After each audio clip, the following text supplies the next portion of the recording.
Food is more than just what we eat. The ways in which we produce, process, and consume food touches every aspect of life on this planet. It is the foundation of our cultures, our economies, and our relationship with the natural world, and has the power to bring us together as families, communities, and nations. Families and children are on the brink of famine. But today's food systems are fragile and unequal. When they fail, there are ripple effects around the world, and the pandemic has impacted the most vulnerable among us. But we know what we need to do to get back on track. We have an opportunity to build back stronger than ever. Transforming our food systems is possible and necessary, and we can set a course to make real change for the benefit of all people. By bringing together key players from around the world and giving voice to citizens in every country. Because a strong food system means no matter your race, no matter your class, no matter where you live, women and men have equal opportunities to produce and access nutritious food, which promotes human health at every step without degrading land and water resources. Significa una agricultura familiar. Provide us, the community, with stability. All year round, every month, every day of the week. Even during a pandemic. We are all connected, and we all have a responsibility to act. We must be bold. We must think and act differently. Transforming our food systems is the most powerful action we can take to solve our biggest problems. Because together, we can build a just and resilient world. A just and resilient world where no one is left behind. Where no one is left behind. Where no one is left behind. Where no one is left behind. Join us today.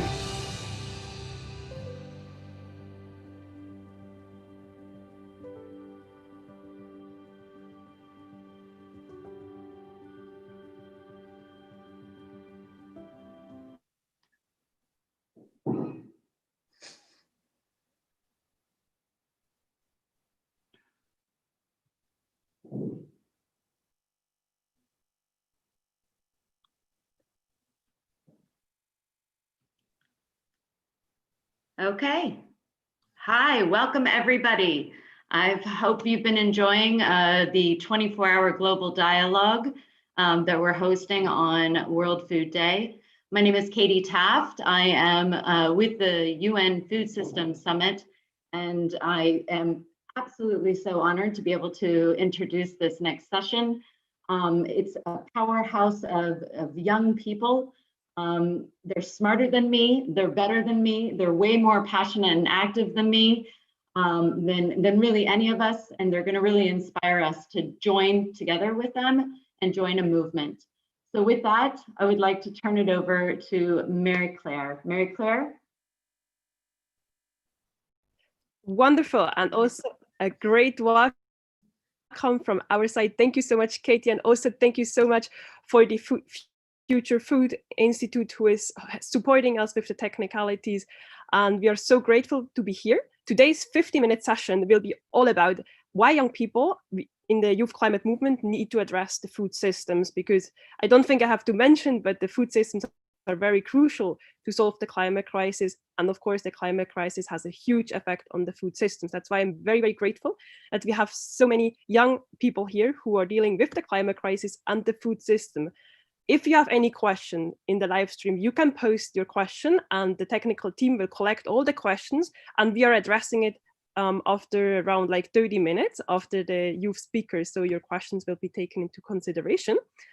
And this session was, as was already mentioned, supported by the Future Food Institute and the United Nations Food System Summit with this global conversation, as well as the Real Food System, which is an advocacy platform supporting young people to support a real food system movement to deal with the climate crisis, as well as all other interlinked crises. But I don't want to take any further time because we have wonderful speakers. And with this, I would love to hand over to our moderator, Vanessa, who is doing research and work on inequalities and also racism when it comes to food system. But I give the word over to Vanessa, and that she can introduce herself and our speakers. Vanessa, the floor is yours. Thank you, Marie-Claire. Thank you everyone for joining us in this beautiful celebratory World Food Day. My name is Vanessa Garcia Polanco, and I research, a speaker and advocate for food justice. And I'm part of Real Food System, and I'm part of National UN Farmers Coalition based in the United States. And today we're gonna be hearing from amazing youth speakers from across the globe. We're gonna be hearing from Bernice Cunningham in Nicaragua with his initiative Planting Chains Foundation in Seneca. We're going to be hearing from Clara, based in Europe, about Food Parliament. We're going to be hearing from Mona Lisa, based in Indonesia, about sustainable farming practices and her organization Lima Rupa. And we're going to also be hearing from Silke, she's a global food delegate in a food co-op that is an initiative to try to bring sustainable food, the COP. Today, now I'm gonna hand it to Bernice, who's gonna give us an intervention, and then I'm gonna pass it to Clara after that. So Bernice, the floor is yours. Please tell us more about the intersection and your solution to food system and climate change as a youth person. Hello, thank you so much. Here is just 5 a.m., 4 a.m. I wake up, so I'm waking up.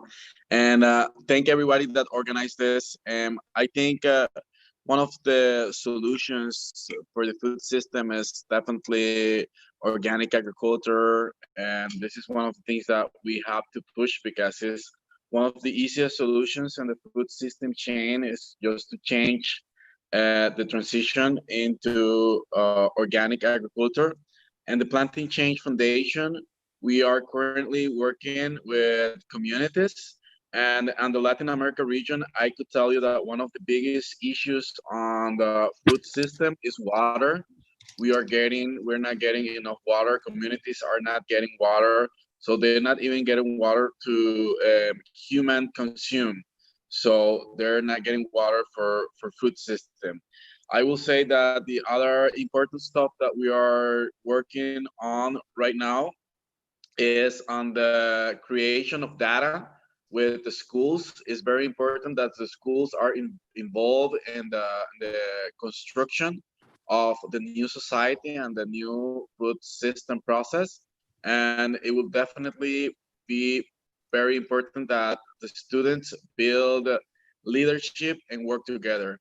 And finally, for my open remarks, I will definitely think that this type of events are very important, because even if we have to think global, we have to act local and start coordinating the different action projects and processes between the youth groups in different parts of the world. And definitely the youth leadership is very important to undertake this complex task that is to change the food system in different parts of the world. And yeah, this will be my open remarks. Thank you so much. Thank you, Bernice. Clara, you have the floor.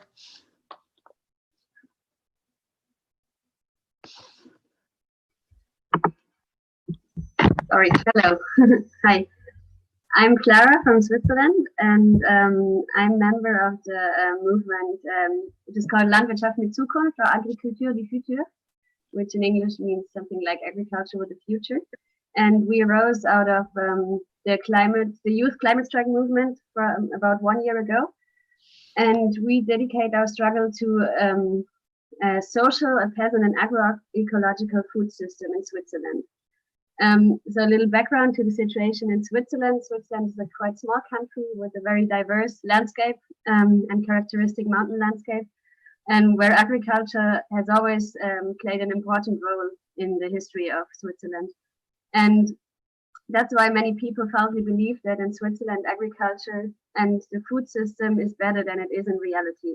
So many people have a kind of romanticized view on this system here. But in fact, we also have many issues, like many other countries in the world. So this goes from environmental issues like high pesticide exposure and the loss of biodiversity to tendencies of farms getting bigger and bigger, and small-scale family-owned farms are disappearing.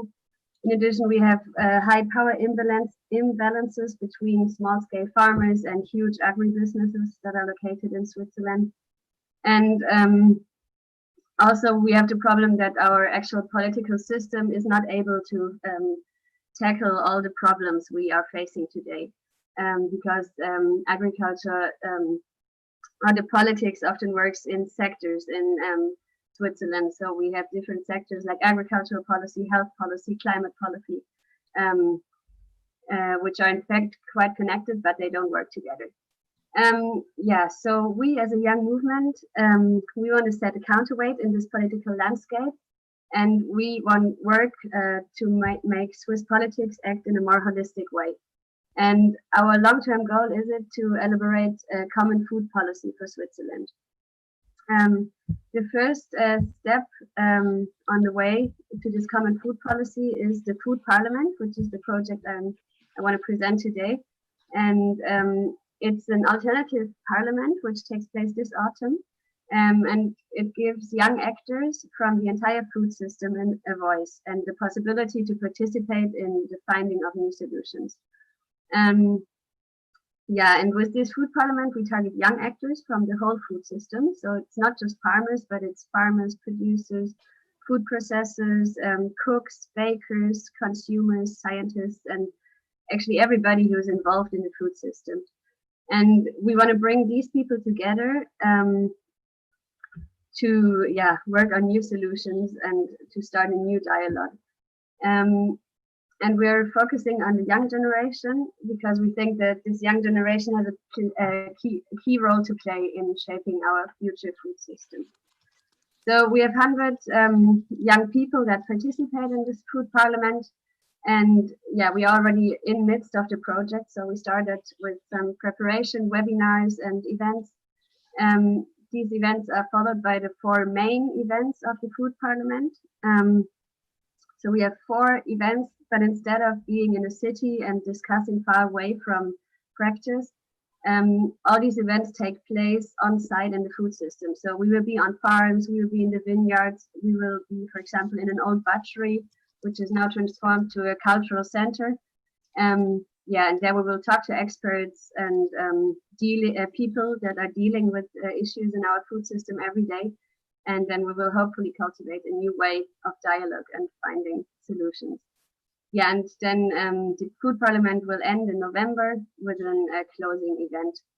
And yeah, shortly said, like the main goal of our food parliament is to bring together different actors from the food system and start a dialogue, especially with the young generation, and give this young generation a loud voice and the chance to really participate. And we want to show that a new way of holistic politics can work and hopefully tackle issues that cannot be solved at the moment.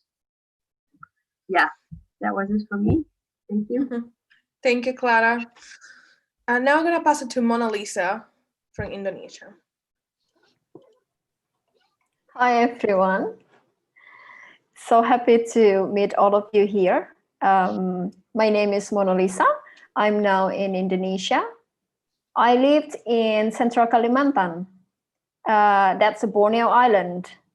It's the 3rd largest island in the world, where the oldest tropical rainforest exists. And I am watching an endless deforestation of the rainforest itself. I grew up in a small village, and I'm not even 30 now. But the changing that I see, where the big companies and the government cut the trees, open the forest for logging, and monoculture plantation. Here we are very popular with palm oil. Is massive, and it changed basically everything in our life as the indigenous people who used to really depend on the nature, who used to really depend on the forest as our home. So deforestation definitely is a big and huge issue here. A little bit sorry from my side. 6 months ago, I went back home to meet my family in the village. It's around 3 hours from the city. And I heard that the people in the village actually just signed a contract with a wood processing company to cut the last forest, to cut the trees in the last forest in my village. I went there, I took some pictures in the forest and just tried to, collect memories and to know that the forest will be gone. And again, this is the last forest in the village. And this forest is a buffer zone between a giant palm oil company and the forest, and the village. And it's also a watershed where provides clean water for the villagers. So it's really hard to watch it. And I went back to the city. I talked to some of my friends in Lima Rupa. We are a young community in Palangkaraya. And we said, okay, we're going to do something. A couple of years ago, we already started a project called Menanam Kembali, which means plant as we used to in Indonesia. And our focus is actually try to find a way to restore degraded land from the ex-mining, from the ex-logging, or the ex-palm oil concession. We plant trees, we plant bamboo with the people, and also provide them with cash crops and food seedlings that they can plant in their own garden or in their own land with a sustainable agroforestry system. And from what I see, or the more I get involved in this project in the grassroots level, where I deal with the people, I think that, well, as we all know, there will be no easy solution. Here, if we talk about solution, it should be a holistic approach. We need to find a solution for, or to restore those degraded lands. We need a solution, or we need to create a sustainable income opportunities for the local people, because at the moment they rely on illegal mining and illegal logging as their main source of income. So those two things, environmentally and economically, should work together. And our market demand, especially how the food system running globally now, is not helping, especially for the local people. It destroys us. We open the forest and then put monoculture plantation in order to meet the global market for food, for palm oil plantation. That's ridiculous. In the high level, in a forum like this, we can still talk about, okay, we're gonna do it in the future. But for the local people, there will be no tomorrow. We really, really need the solution now.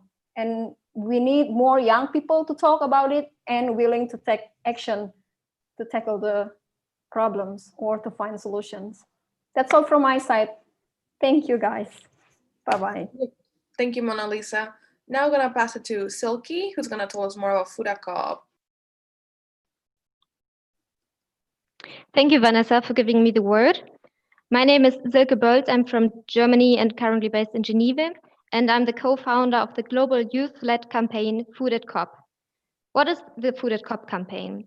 Our aim is to change the nutrition and the catering at the global UNFAO COPs, the global climate change conferences that are not happening in real, like on the site in the venue this year due to the pandemic, but hopefully will happen again in person next year. And in the meantime, we want to use this time to change the food at the COP, at the venue, at the sessions, to a more sustainable and more climate friendly, or better climate compatible food, so that food options are available that reflect the ambition of the COP. Because as youth, we are concerned about the food that is served there. In the past years, it has changed from time to time, but mostly they were served a lot of amounts of meat and nutritious things that were highly carbon intensive. And we think that it is necessary to lower the greenhouse gas impact of such huge conferences.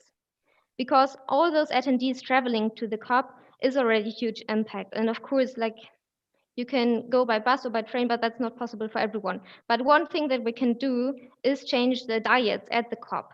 And the diet proven to have the least carbon footprint is a plant-based diet. So we advocate for introducing a plant-based diet at the COPs. We have started doing this, the advocation, the campaign, in January of this year, right after the President COP in Madrid. We are a group of several youth that are convening every week to discuss our next steps. So far, we have gone some ways. We have started a petition that you can see at change.org/climate-friendly-food. And we have already reached more than 3,000 signatures, and we are still aiming for more. Because we need to go big, we need to collect as many signatures as possible to impress the COP organizers. And our demand to the COP organizers is to take us serious and to implement plant-based food at the next COP, and likely also at the intersessionals that will happen before the COP. Because it goes without saying that a COP that wants to act on climate needs to also reflect its ambition and in the organization and the setup of the conference.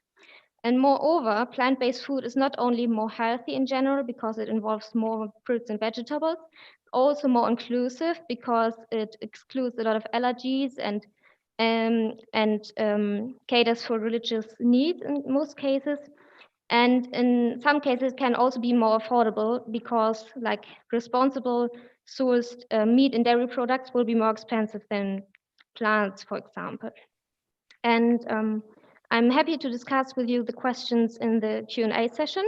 And I also would like to mention that we're currently engaging in a stakeholder dialogue. For example, later this day at 6 p.m. Rome time, we are having a dialogue session where we want to engage with stakeholders all over the world to discuss the next steps and strategies of this campaign. And we would like to hear from you, your voices and your ideas. Thank you. Thank you, Silke. And now we're going to hear from another leader who couldn't join us today, Jessica, who's a youth indigenous leader in Clara, on a pre-recorded video with the United Nations SDG Amina Mohamed. And we're really thankful for her for supporting youth and real food system transformation. So now let's play that video and we'll come back for Q&A. Deputy Secretary General Amina Mohamed, so excited to have you here. How has COVID-19 exposed the fragilities of our food systems? Well, thank you very much, Marie-Claire, and it's great to be with you and have this conversation. Quite frankly, what has happened is that really COVID has exacerbated the fragilities that were already there. We already were seeing a number of people who were already suffering from hunger, and with COVID now the risk is even greater. But I think what the lockdown has done is that it has affected most young people in areas of in the rural areas where the informal sector is, and so therefore that's a loss of livelihoods, that's a loss of income. So it really does make it very difficult to connect to the basic needs in one's life.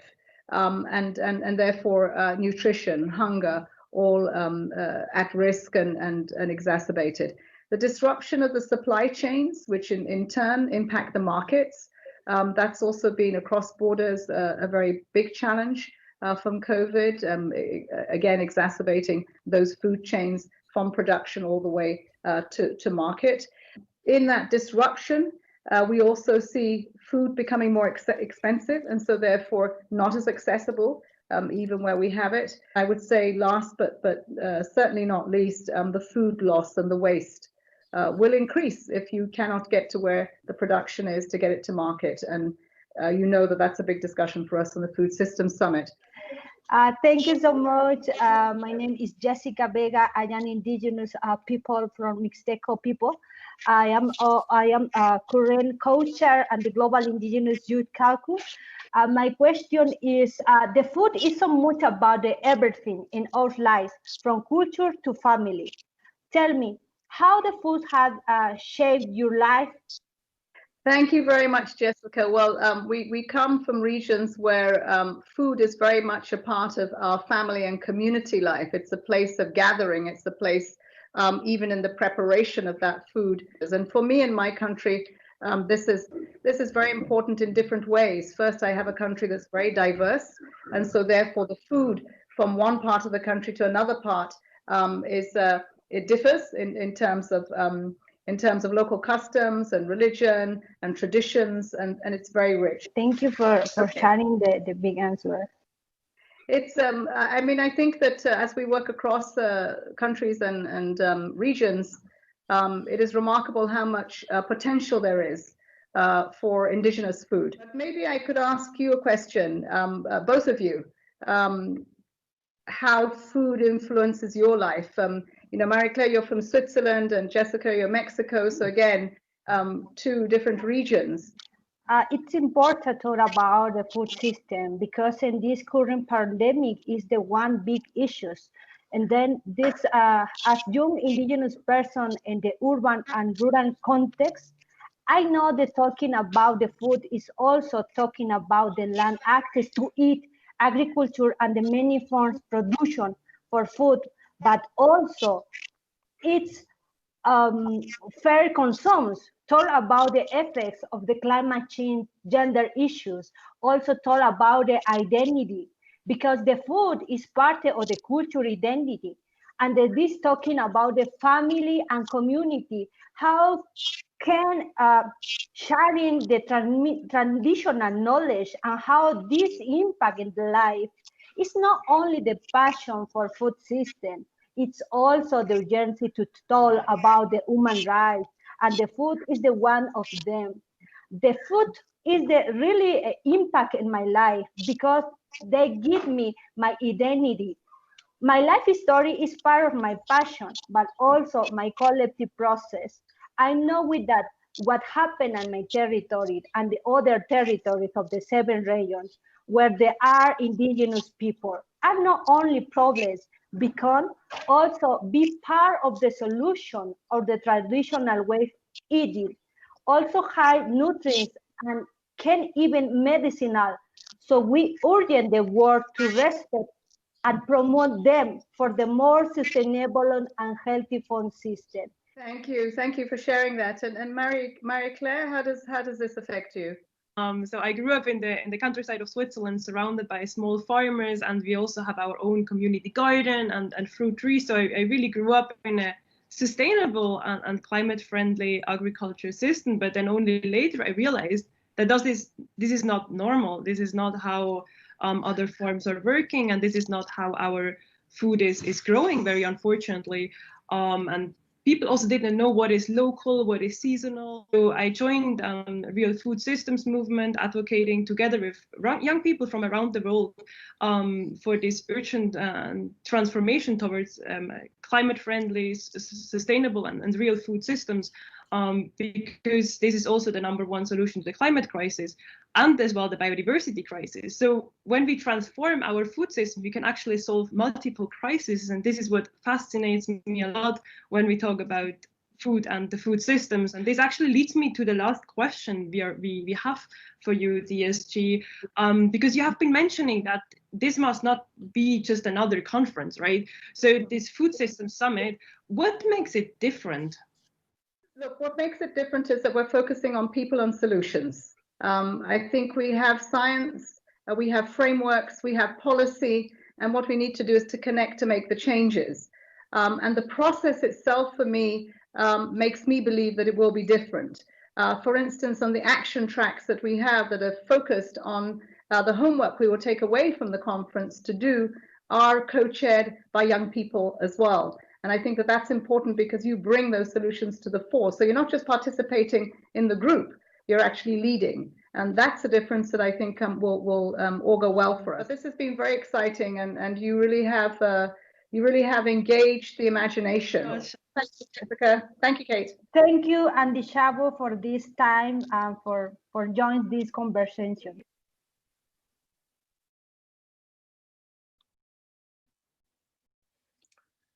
Okay, so now that we have heard for so many great leaders, I bet many people will still have questions about what can young people do to get involved? And that's actually the first question we're going to address in our Q&A. So I'm going to limit it to only 2 panelists. If any panelist wants to answer that question first, what can young people do to get involved in advocating for food systems?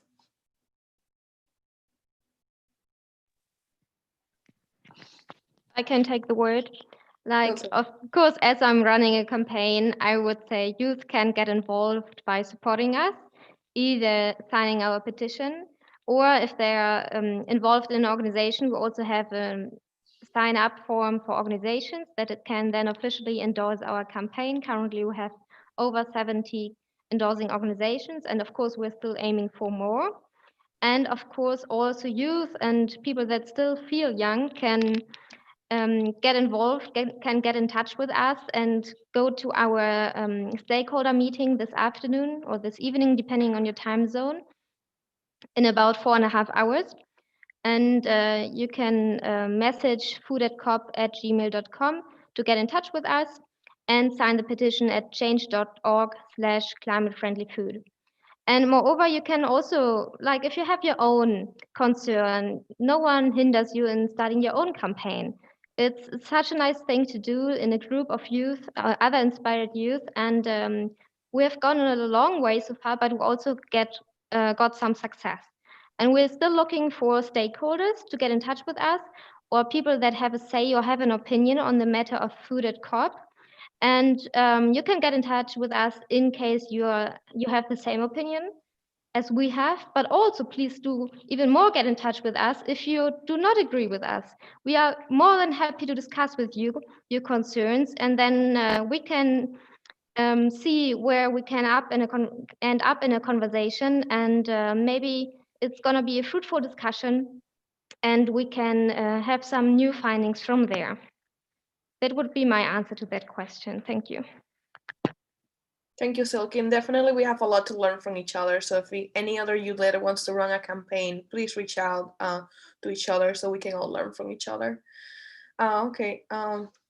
Do we have any other takers? Maybe I can also answer that question. Go for it, Clara. I can also. So our project is very regional because we focus on Swiss politics. So everybody out there who is in Switzerland or close to us can, of course, just join us. And on our website, you can find all the information. And we're always happy for people that want to help us and work with us and bring new ideas. And but of course, for everybody else who's somewhere else on the world, I think it's always useful to check like your regional opportunities. I think in many places you have like regional projects and groups that work for another food system, and so I think it's always worth to contact these people and then work together and join forces, because often when you're alone it always feels like very overwhelming and as if it's not really possible to change something. But as we see here, there's so many people out there wanting to change something, and then I think it's always the best thing to go together and join forces. That's my answer. Thank you, Clara. We actually have a little bit more time, so if Mona Lisa and Bernice also want to answer that question, I can pass it to you.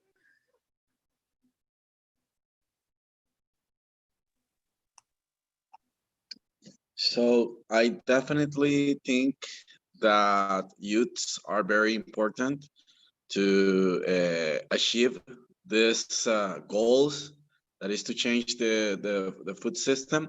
So I will say that definitely look for your local organizations, look for your local campaigns, join your other groups. There are many groups that are working together. Definitely, I will advise you to join the Food for COP campaign. This is definitely a very interesting campaign, and the symbolic change that we're looking for into changing the catering at the most big climate change conference, I think is a very important political message to the rest of the world, that the United Nations is it will accomplish, and it will strengthen the catering and the plant-based food in this event. I think it's very important that we do it. So I will also, as Silke mentioned, ask you to join the Food for COP campaign. Thank you so much.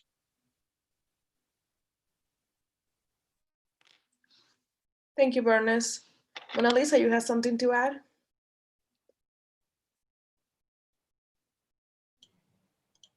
I think it seems like Bernice, especially for us who lives in a grassroots level, we definitely need support in every aspect.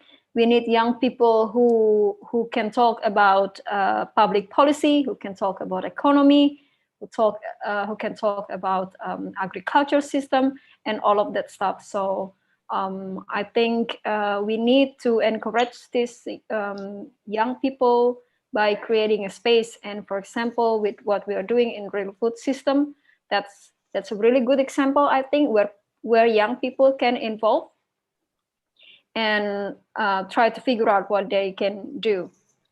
That's it. Thank you.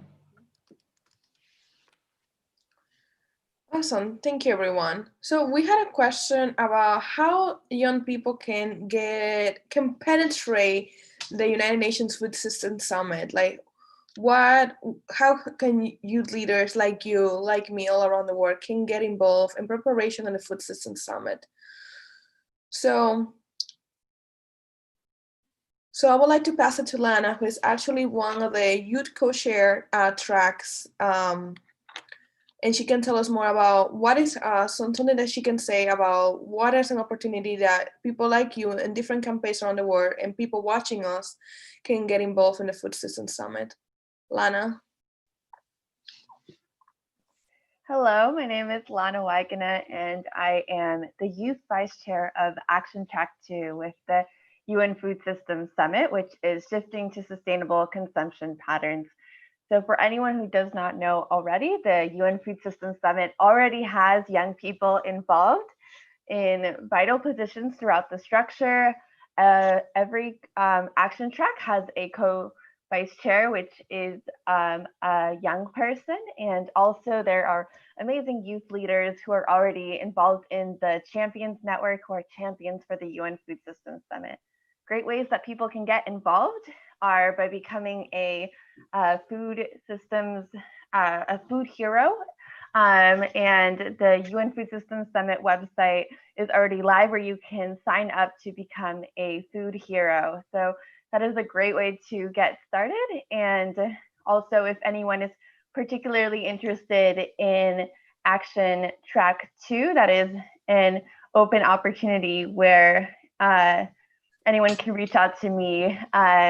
You can find me on social media at Lana Wide, that's LANAWEID, or contact me by email, lana@thisiszerohour.org, and I'm happy to get you involved, particularly in Action Track 2, but there will be so many other opportunities also to get involved in any of the other action tracks if that's what you're interested in. Becoming a food hero, going to the UN Food Systems Summit website is a great way to get started.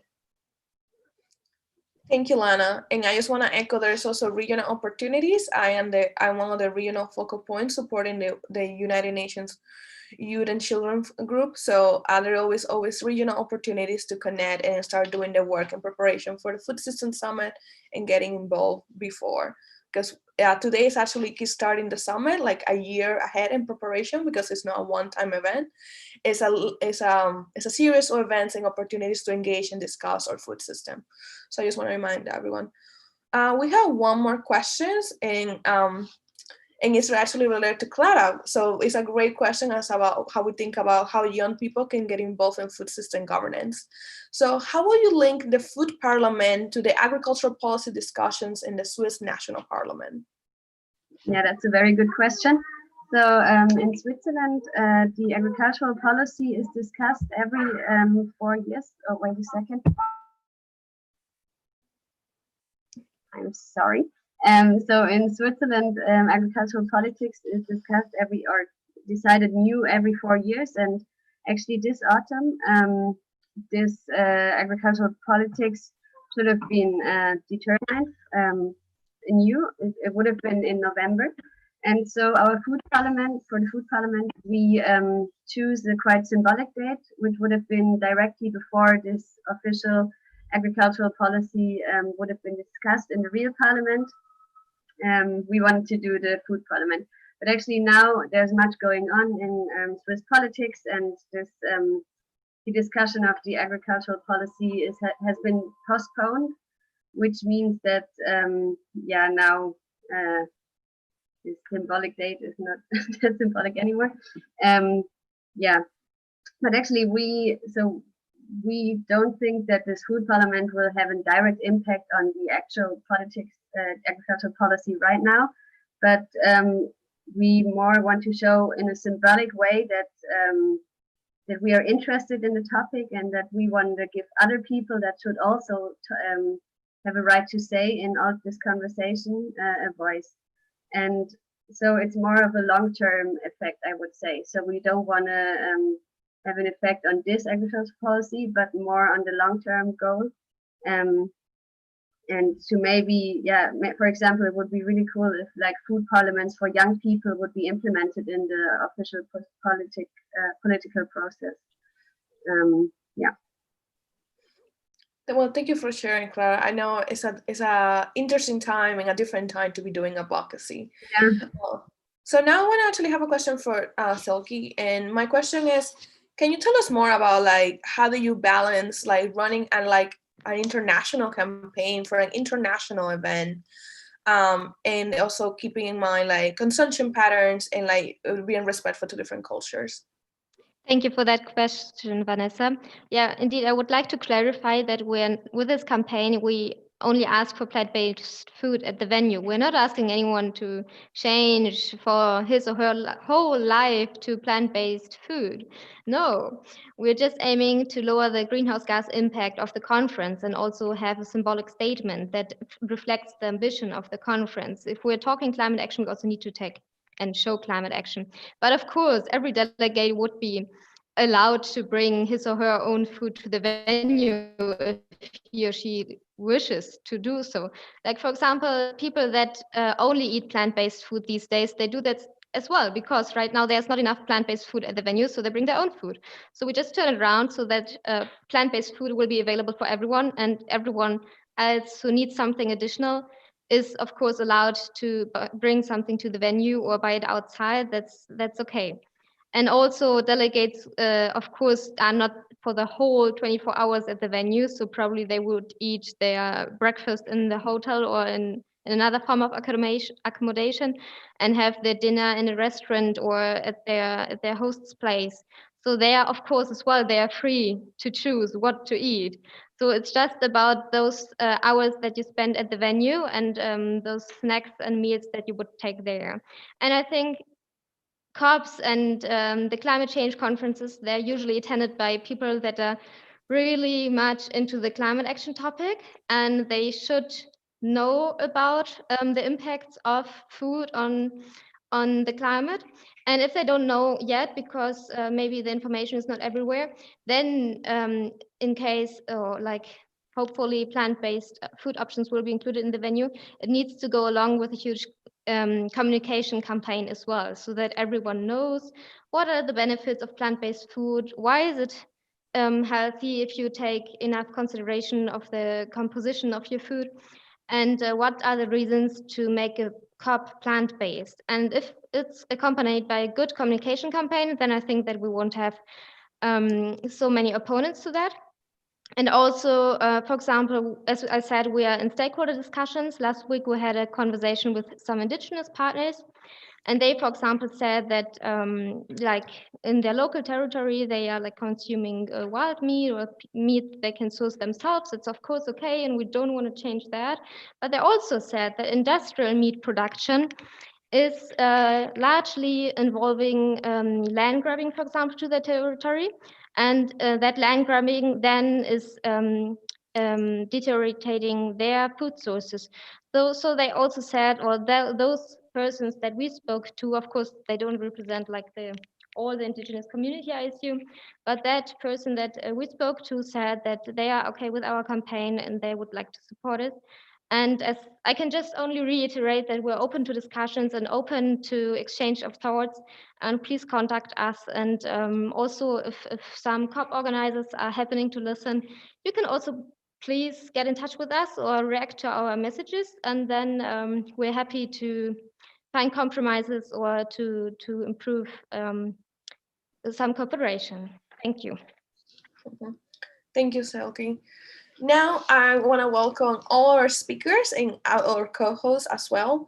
To in one sentence, give me your call to action about what needs to be done, what young people need to be doing at the intersection of climate, youth movement, and food systems. You have one sentence, so make it count. So I'm gonna start with the order we started. Bernice, what is your sentence? Vision without action is just hallucination. I like that one. Silke, what is your action? My sentence for action would be get going and get going with friends, because then you go further. Thank you. Can I have Clara next? Yeah, my sentence is that I think the youth has the power to change the system, and that's why we young people should all stand together and not lose hope. Thank you. Mona Lisa? Young people are so powerful, so you cannot imagine how big changing we can do if we do it together. So wake up and take action. Thank you, Mona Lisa. Lana?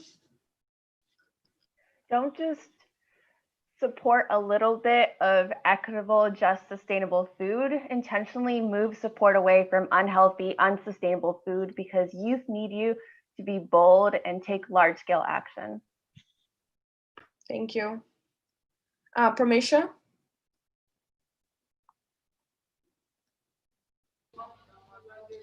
Join the movement. We need more young people, both in climate movement and food system movements. Thank you. Yeah. Hira, are you here?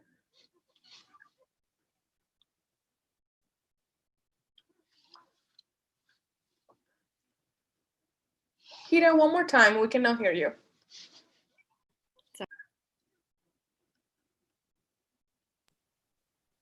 Okay, no. I'm unmuted now. Yeah. My sentence is, food is an integral part of our lives, our livelihoods, and our cultures. We need to work together to protect it and to protect our future generations. Thank you. Thank you. Well, before I pass it to Marie-Claire to wrap up as the host of this session, I just want to say thank you, everyone. Thank you for joining us today, and thank you for all your actions.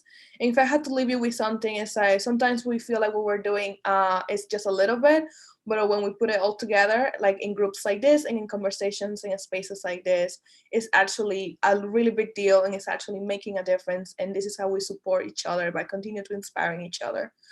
That being said, I just want to let you know that the next section is a conversation with two refugees that about the food that they miss the most, and we will continue the 24-hour streaming with an FAO ceremony of kicking off World Day. That was half day in most of part. And now I'm gonna kick it back to Marie-Claire. Thank you, Marie-Claire, for being the host of this session and bringing all us together. I'm just the moderator. Marie-Claire and many people behind this team were the ones that brought us together and made this session possible. So thank you. Thank you so much, Vanessa, and thank you so much, Bernice, Clara, Mona Lisa, as well as Silke for your contributions. I think this is actually what we need, young people driving solutions.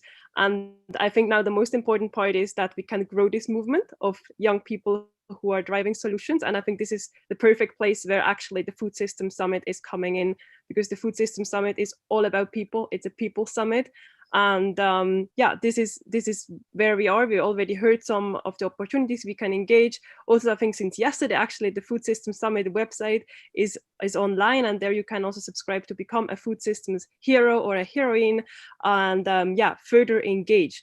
And I think with this, I'm wrapping up and handing over to Katie, who will then show the video. And thank you so much, everyone, for contributing. And also, whenever you have something, reach out to me. Also, you can find me on social media, or reach out to realfoodsystems.org. You can also find it online.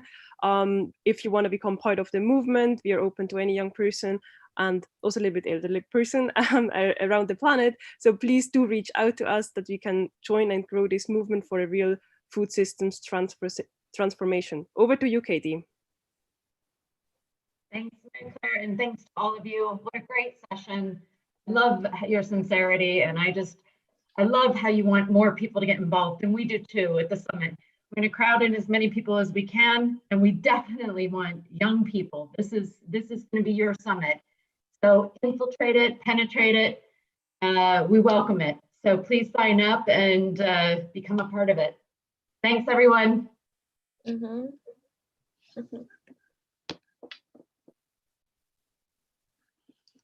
Yeah.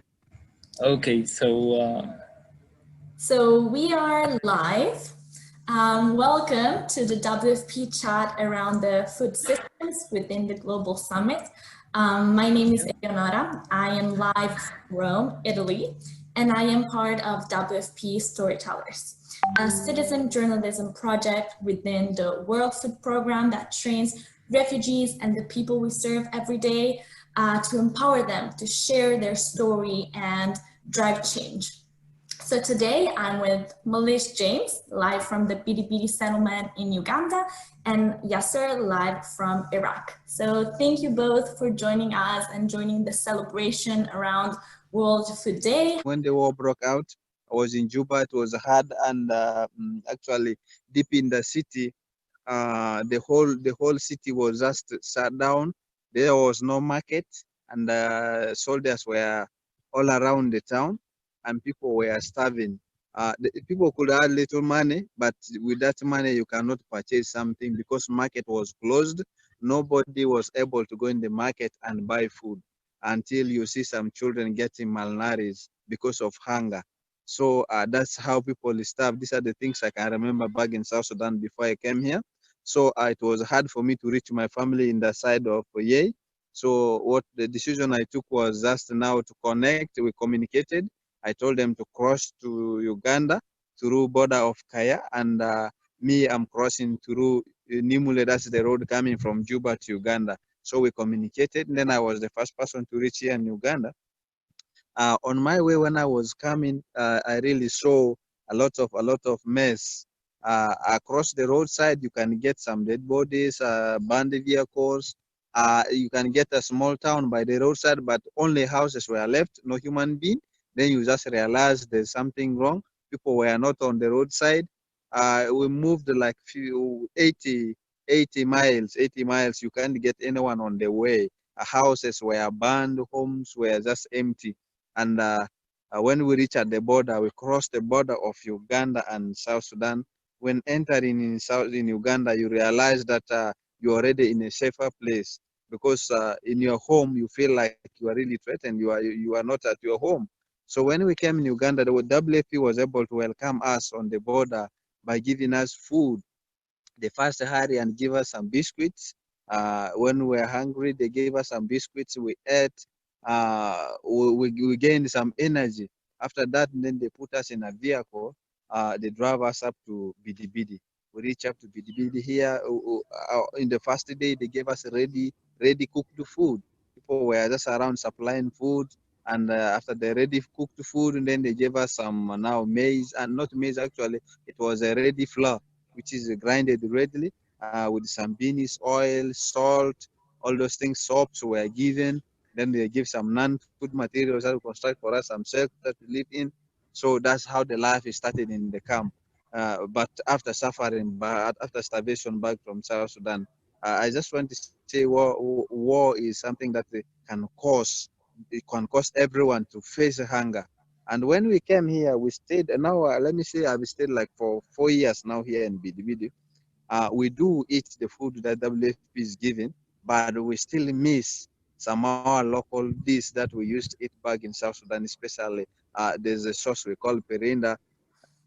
This is a special sauce that, like in our culture, we like it so much. It is a piece. This white piece, they cook it and grind it. So they also grind peanut or sim paste. They cook with it and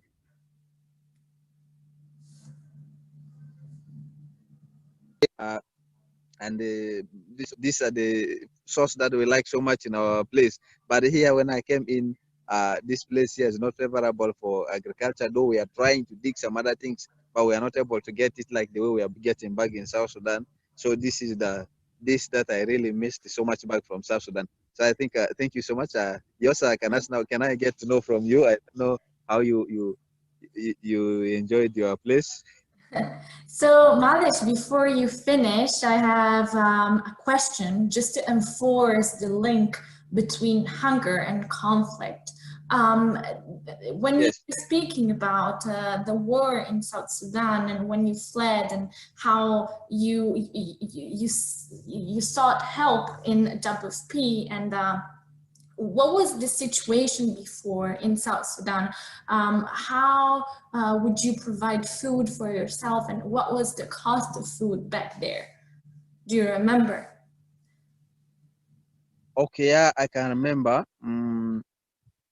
When before the conflict, I used to supply my I used to support my family with little money that I do. I can do some business around. I get some little money.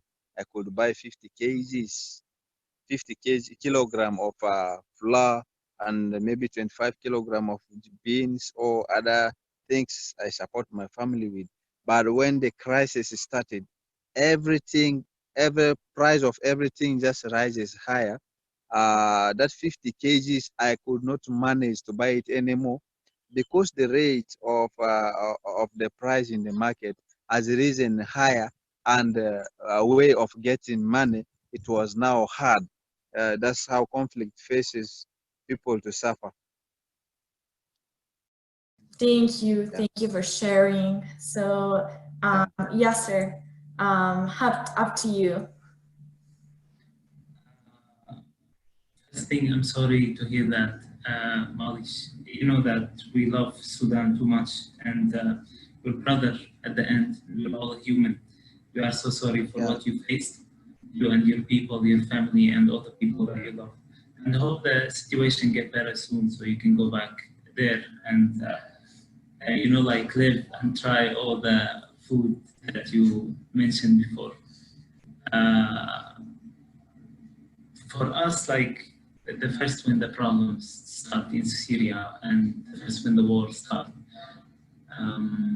whenever there is like some people screaming in the street, or there is when the revolution started, everything started getting more expensive. All the food, the prices goes really high. Before, I really remember that really small amount of money used to feed a lot of people. And we have a quote in Syria said, like, no one sleep hungry before. But after the war, the first thing that it destroyed was the lifestyle of the people. Everything gets expensive. My father work stopped, and many other work stopped because of the close between the cities. Everything was so hard to be, pass by the borders. Also, the war, the fight, the revolution, everything affected us and affected our lifestyle. It was a really hard time. It's too bad to see your family sleeping one day without a dinner, or starving one day, and you can't do anything just because there is a war outside, or there is a fight that you have never participated, or you don't have any, you haven't done anything to get this punishment, to sleep with your family without food or something. Even sometimes it's not about it's expensive. We live some nights scared from going out. scared from moving at night. No matter what's gonna happen in your house, you don't have to leave the house. You have to stay at your home all the time. So it was a really hard time back then.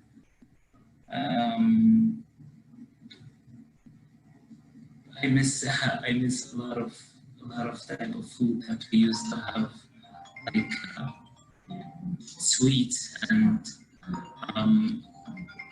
there is some foods that my mom used to do. I can express how sad I am. I can taste them right now, actually. Thank you for sharing. Yeah, I'm so sorry for that. It was a good time. Hopefully, we're all hoping for a better future, right? So hopefully, I'm happy that yourself, you managed to create a better living for yourself. So congratulations on that. And like, we're very proud of you for doing that. I'm sure your family is as well.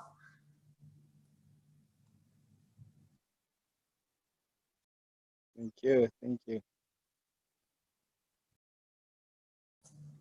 Thank you both for being here today and for sharing your experience. That is really important and really, really valuable to us.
Hi everyone, I'm Francesco Tita. Nice to meet you or re-meet you in the meeting. Yeah, just sorry, we are live in a few minutes.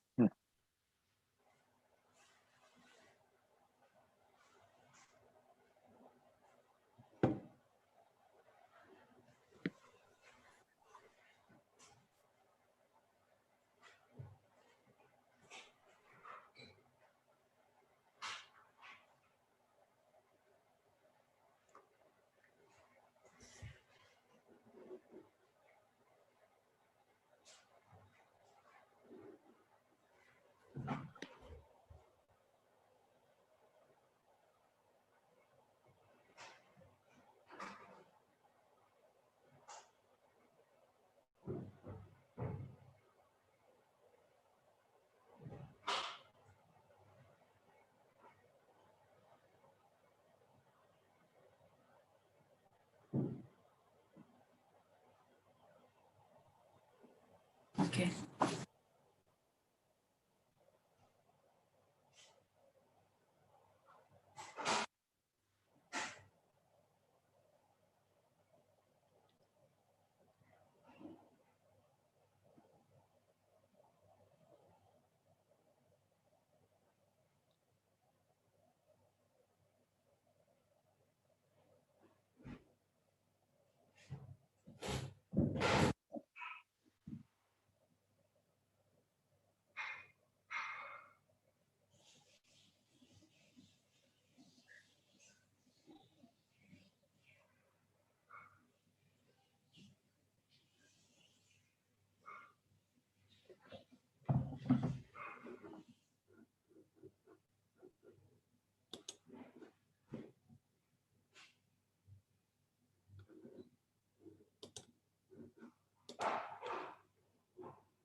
bienvenue, je m'appelle Mélanie Frémont, je suis une journaliste de télévision et de radio suisse et j'ai le grand plaisir aujourd'hui de modérer cette nouvelle session des Voices of Food System Relay Conversation qui marque le lancement du sommet des systèmes alimentaires 2021. Aujourd'hui, on va parler d'inclusion et de diversité et des recettes pour engendrer la transition vers des systèmes alimentaires durables. Alors, je suis heureuse de vous accueillir ici, chez moi, à Lutry, au bord du lac Léman, en Suisse, pour vous présenter cette session organisée par l'Office fédéral suisse de l'agriculture et le WWF au nom du programme pour les systèmes alimentaires durables du One Planet Network des Nations Unies. Ce programme est un partenariat qui inclut de nombreux acteurs que les deux organisations co-dirigent ensemble avec le Costa Rica et qui a été lancé en 2015 afin de promouvoir le dialogue et des actions concrètes pour accélérer la transition vers des systèmes alimentaires plus durables.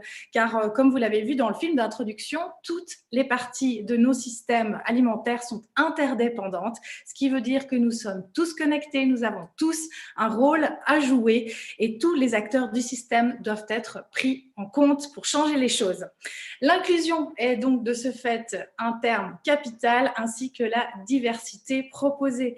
Alors nous allons aborder ces thèmes aujourd'hui au travers de différents panélistes que je vais vous présenter d'ici quelques instants, mais aussi grâce à des films, comme vous l'avez vu en ouverture, et à différents points de vue et partages de divers acteurs qui influent sur nos systèmes alimentaires. Alors on va tout de suite commencer avec le mot de bienvenue du membre du gouvernement suisse en charge de l'économie, de la formation, de la recherche ainsi que de la politique agricole. J'ai nommé monsieur le conseiller fédéral Guy Parmelin.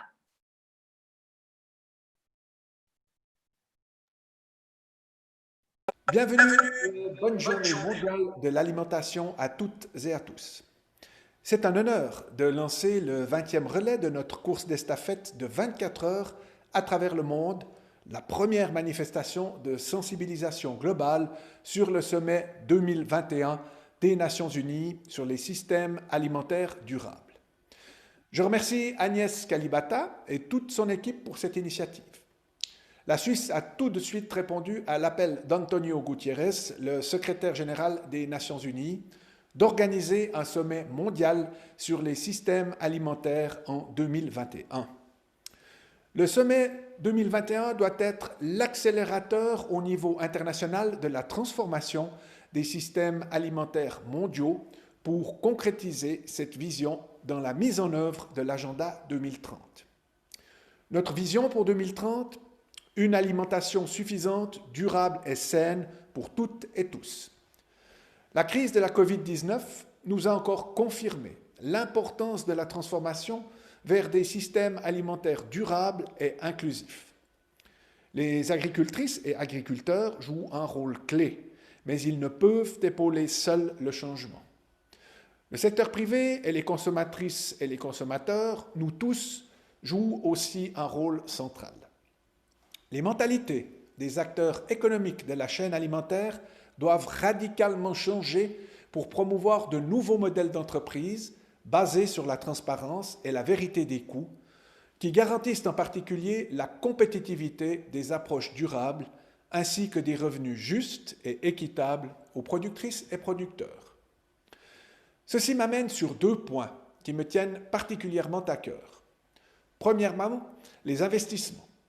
Pour réussir la transformation des systèmes alimentaires, nous devons mobiliser au niveau mondial des ressources additionnelles à travers une combinaison d'investissements publics, philanthropiques et privés responsables.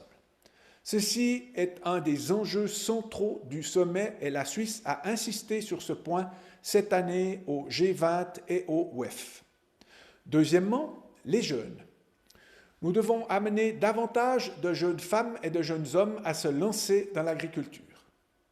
La Suisse a tous les atouts pour réussir cette transformation des systèmes alimentaires. Un système de formation moderne, une recherche de pointe, un soutien public fort pour la durabilité, des entreprises agricoles et alimentaires innovatrices et un secteur financier robuste. Il reste 10 ans pour concrétiser les engagements de l'agenda 2030 et assurer à tous les habitants de notre planète une alimentation suffisante, durable et saine. Nous n'avons plus le choix. Le sommet des Nations Unies sur les systèmes alimentaires 2021 doit être un succès pour donner l'élan nécessaire à la transformation des systèmes alimentaires. Nous avons toutes et tous un rôle à jouer et la Suisse est prête à apporter sa contribution tant au niveau national qu'au niveau international. Dans l'esprit de cette journée de l'alimentation, cultiver, nourrir, préserver, ensemble, agissons pour l'avenir. Merci et bonne journée. Merci beaucoup pour ce message d'introduction donc, de notre conseiller fédéral Guy Parmelin. Vous l'avez entendu, nous avons tous un rôle à jouer, mais il est temps maintenant que je vous présente nos panélistes. Ils viennent de différents horizons, ils vont donc pouvoir apporter leur point de vue et différentes approches. Je vais tout de suite vous présenter le premier et pour ce faire, nous allons partir du côté de la Grèce. Il s'agit de monsieur Joseph Ziziadis, coprésident de Slow Food Suisse, qui a pour objectif de promouvoir les cultures et les traditions alimentaires locales de sorte à intéresser de nouveau le public à l'origine de sa nourriture et à son goût. Et il est aussi le président de la Semaine du goût. Bonjour Joseph. À ses côtés, aujourd'hui, nous avons Philippe Mauguin, président de l'INRAE, l'Institut français de recherche pour l'agriculture, l'alimentation et l'environnement. Bonjour Philippe. On enchaîne cette fois direction le Sénégal avec Madame Awa Kaba, présidente de Yessal Agri Hub, le premier hub agritech et agribusiness au Sénégal, créé par un groupe multidisciplinaire de jeunes afin de construire des solutions durables pour les agriculteurs. Bonjour. On enchaîne ensuite avec Marie-Stéphane Maradet, qui est elle en France, déléguée générale de la Fondation Daniel et Nina Carasso, qui place l'art citoyen et l'alimentation durable au cœur de ses actions, afin de contribuer à un monde plus juste pour aujourd'hui et pour demain. Bonjour Marie-Stéphane. Elle est avec nous, j'espère que vous la voyez.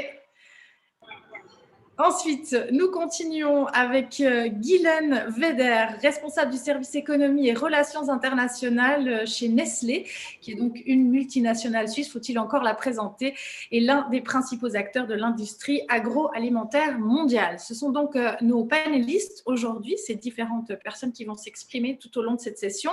Et j'en profite pour m'adresser à vous qui nous regardez et pour vous informer que vous allez pouvoir nous poser des questions, puisque nous allons discuter. Donc, si vous avez des questions par rapport à ce que vous entendez, n'hésitez pas à nous les faire parvenir. Vous pouvez le faire dès à présent via le live stream sur les plateformes YouTube, Twitter et Facebook. Et il y a un hashtag que vous pouvez volontiers utiliser pour se référer à toutes nos discussions. Il s'agit du hashtag Voices of Food System. Alors, on l'a dit, l'inclusion est capitale pour avoir un système alimentaire durable, tout comme la diversité. Regardez pourquoi.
maintenant ouvrir cette discussion et pour ce faire, je vais me tourner vers vous, Joseph Ziziadis.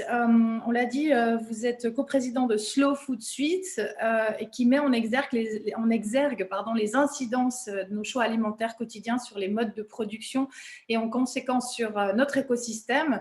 Slow Food prône le droit à une bonne alimentation pour tous et invite à assumer la responsabilité de notre patrimoine sur le plan de la biodiversité, de la culture et du savoir. Et donc justement, si on parle de culture alimentaire, quel est selon vous l'ingrédient clé qui peut faire évoluer nos systèmes alimentaires vers quelque chose de durable?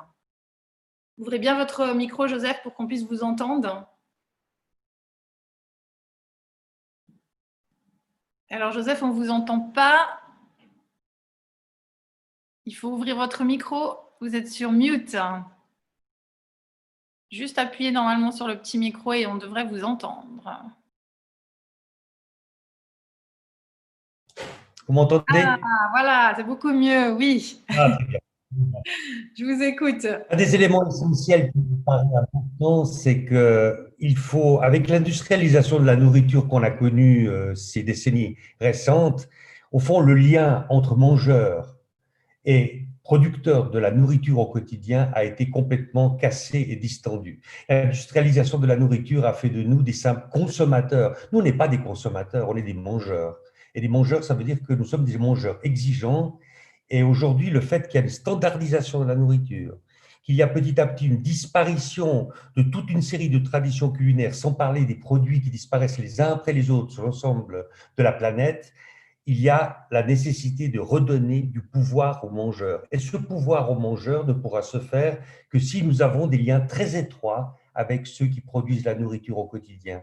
Donc, au fond, réapprendre le contact humain personnalisé avec les producteurs, casser les systèmes qui permettent aujourd'hui de limiter ces contacts directs par des intermédiaires permanents qui s'en mettent plein les poches. Et là, il y a donc tout un travail d'éducation, je dirais, à faire dès le plus jeune âge à l'école. Alors, on va revenir sur ce thème-là d'ici quelques instants. Vous restez bien sûr avec nous, Joseph. Si je vous ai bien compris, en gros, il faut devenir des consomme-acteurs. C'est un petit peu ça qui sera la suite de notre débat de votre côté. Alors maintenant, je vais m'adresser à Philippe Mauguin, président de l'INRAE, et on va plutôt regarder cette même question sous un aspect de la recherche, puisque l'INRAE ambitionne d'apporter des solutions pour la vie, les humains et la Terre, justement en s'appuyant sur la recherche qui, ces dernières années et spécifiquement ces derniers temps, a été mise à rude épreuve. On attend beaucoup de la recherche. Quel est votre ingrédient clé? Dites-nous, Philippe Mauguin. Je dirais que pour la recherche, comme pour l'ensemble des systèmes alimentaires, l'enjeu du développement durable, c'est qu'on est dans un agenda qui est très contraint. Si on veut réussir à nourrir les 10 milliards d'habitants de la planète en 2050 avec le dérèglement climatique qui va plus vite que ce que les experts prévoyaient, avec l'effondrement, et on va essayer de le limiter de la biodiversité qui a des impacts aussi pour l'agriculture, les pollinisateurs. Si on veut faire ça en limitant ou en arrêtant la déforestation, donc sur des sols agricoles qui sont eux-mêmes grignotés par l'urbanisation, avec un front de la désertification qui progresse, si on veut réussir à nourrir la planète en limitant la malnutrition qu'on connaît aujourd'hui, c'est un sacré challenge pour tous les acteurs, mais aussi pour les chercheurs. Et ce qu'on essaye de faire, c'est un peu le défi que vous soulevez avec le sommet alimentaire 2021, c'est de trouver une innovation, des formes d'innovation qui sont nouvelles, plus inclusives, qui vont tenir compte de la diversité des enjeux et de la diversité des acteurs dès la conception des programmes de recherche. Parce qu'on n'arrivera pas, on ne réussira pas la transition écologique des agricultures du monde si on n'a pas en même temps connecté l'évolution, la transformation des systèmes alimentaires. Donc on essaye de penser en France, mais aussi en Europe et dans le monde avec nos partenaires, des systèmes de production agricole qui vont permettre de mieux couvrir les sols, qui vont permettre de capter du carbone dans les sols pour limiter le dérèglement climatique. Et ça va nécessiter de rediversifier les assolements, les rotations. Et si on diversifie les espèces, on va pouvoir avoir une diversité nutritionnelle, comme votre film l'a montré, mais il faut que les acteurs agroalimentaires s'engagent également. pour transformer les produits. Il faut que les consommateurs, c'est-à-dire nous, les citoyens, on s'engage dans cette consommation pour ces productions diversifiées. Si on ne réussit pas, dès la recherche, à associer tous les acteurs, on ne réussira pas le déploiement des systèmes durables. Alors là aussi, on va poursuivre cette discussion. Je pense que le maître mot, mais finalement, d'une autre manière, comme l'a dit aussi Monsieur Ziziadi, c'est la collaboration. On ne peut rien faire tout seul au final, hein. Merci beaucoup. À tout à l'heure, Philippe Mauguin. Je vais me tourner maintenant vers Awa Kaba, présidente de Yessal Agri Hub. On part donc du coup au Sénégal. La mission de Yessal Agri Hub, c'est de promouvoir et de stimuler l'écosystème de l'entrepreneuriat agricole et agritech dans les zones rurales, parmi les jeunes, les rapatriés et les groupes ruraux grâce au modèle FIRST, c'est-à-dire former, insérer, renforcer, accompagner et subventionner. Donc, au final, votre ingrédient s'appuie sur la jeunesse. Effectivement, donc ça s'appuie sur la jeunesse, sur les femmes, mais également sur la digitalisation des services agricoles. Alors, cette digitalisation aujourd'hui permet à des producteurs, hommes et femmes, d'avoir accès à l'information, d'avoir accès en fait au marché et donc de permettre justement de développer ce système alimentaire qui puisse donc arriver aux consommateurs et surtout rester dans cette philosophie de consommer local, consommer en fait ce que nous produisons. Très bien. Alors là aussi, on va poursuivre sur cette approche qui lie donc le local, la connectivité aussi. On est rentré dans une ère où tout est connecté et donc vous appuyez là-dessus avec une jeunesse qui est aussi demandeuse de cela. Et ça peut s'insérer justement dans l'évolution des systèmes alimentaires d'une manière très positive. À tout à l'heure. Merci beaucoup, Awa.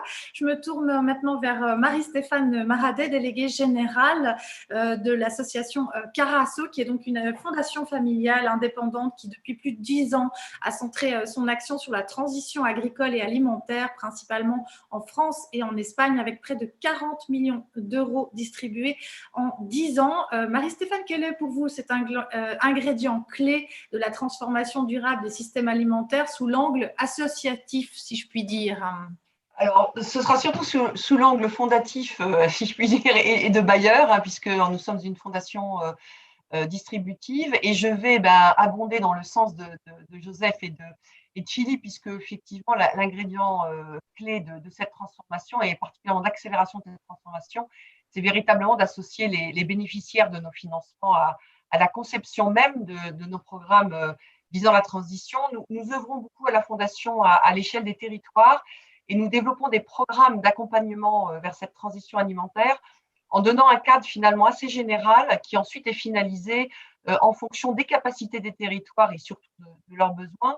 Et lorsque nous parlons de territoire, nous nous adressons à une diversité d'acteurs, hein, puisqu'on est sur le thème de la diversité, réunis en consortium, type associations sociales, entreprises de l'ESS, collectivités publiques, producteurs, chercheurs, on travaille beaucoup avec l'IDRAE, acteurs économiques, etc., au sein d'un bassin de vie qui peut être rural, urbain, mixte, avec des caractéristiques très, très différentes.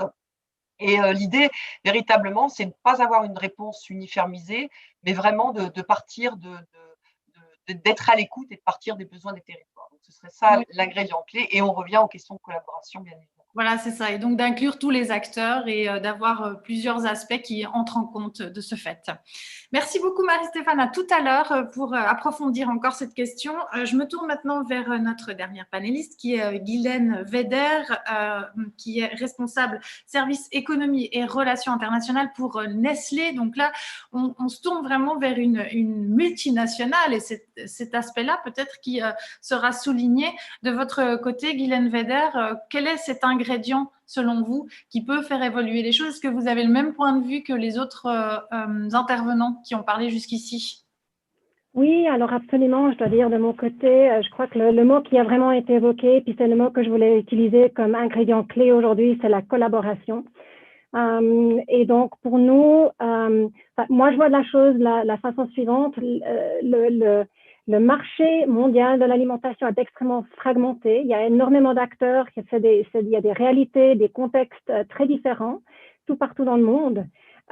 Pour peut-être citer un chiffre, les 20 plus grandes entreprises alimentaires du monde représentent environ à peu près 9% du marché global d'alimentation, dont Nestlé, quelque part, fait 1,5%.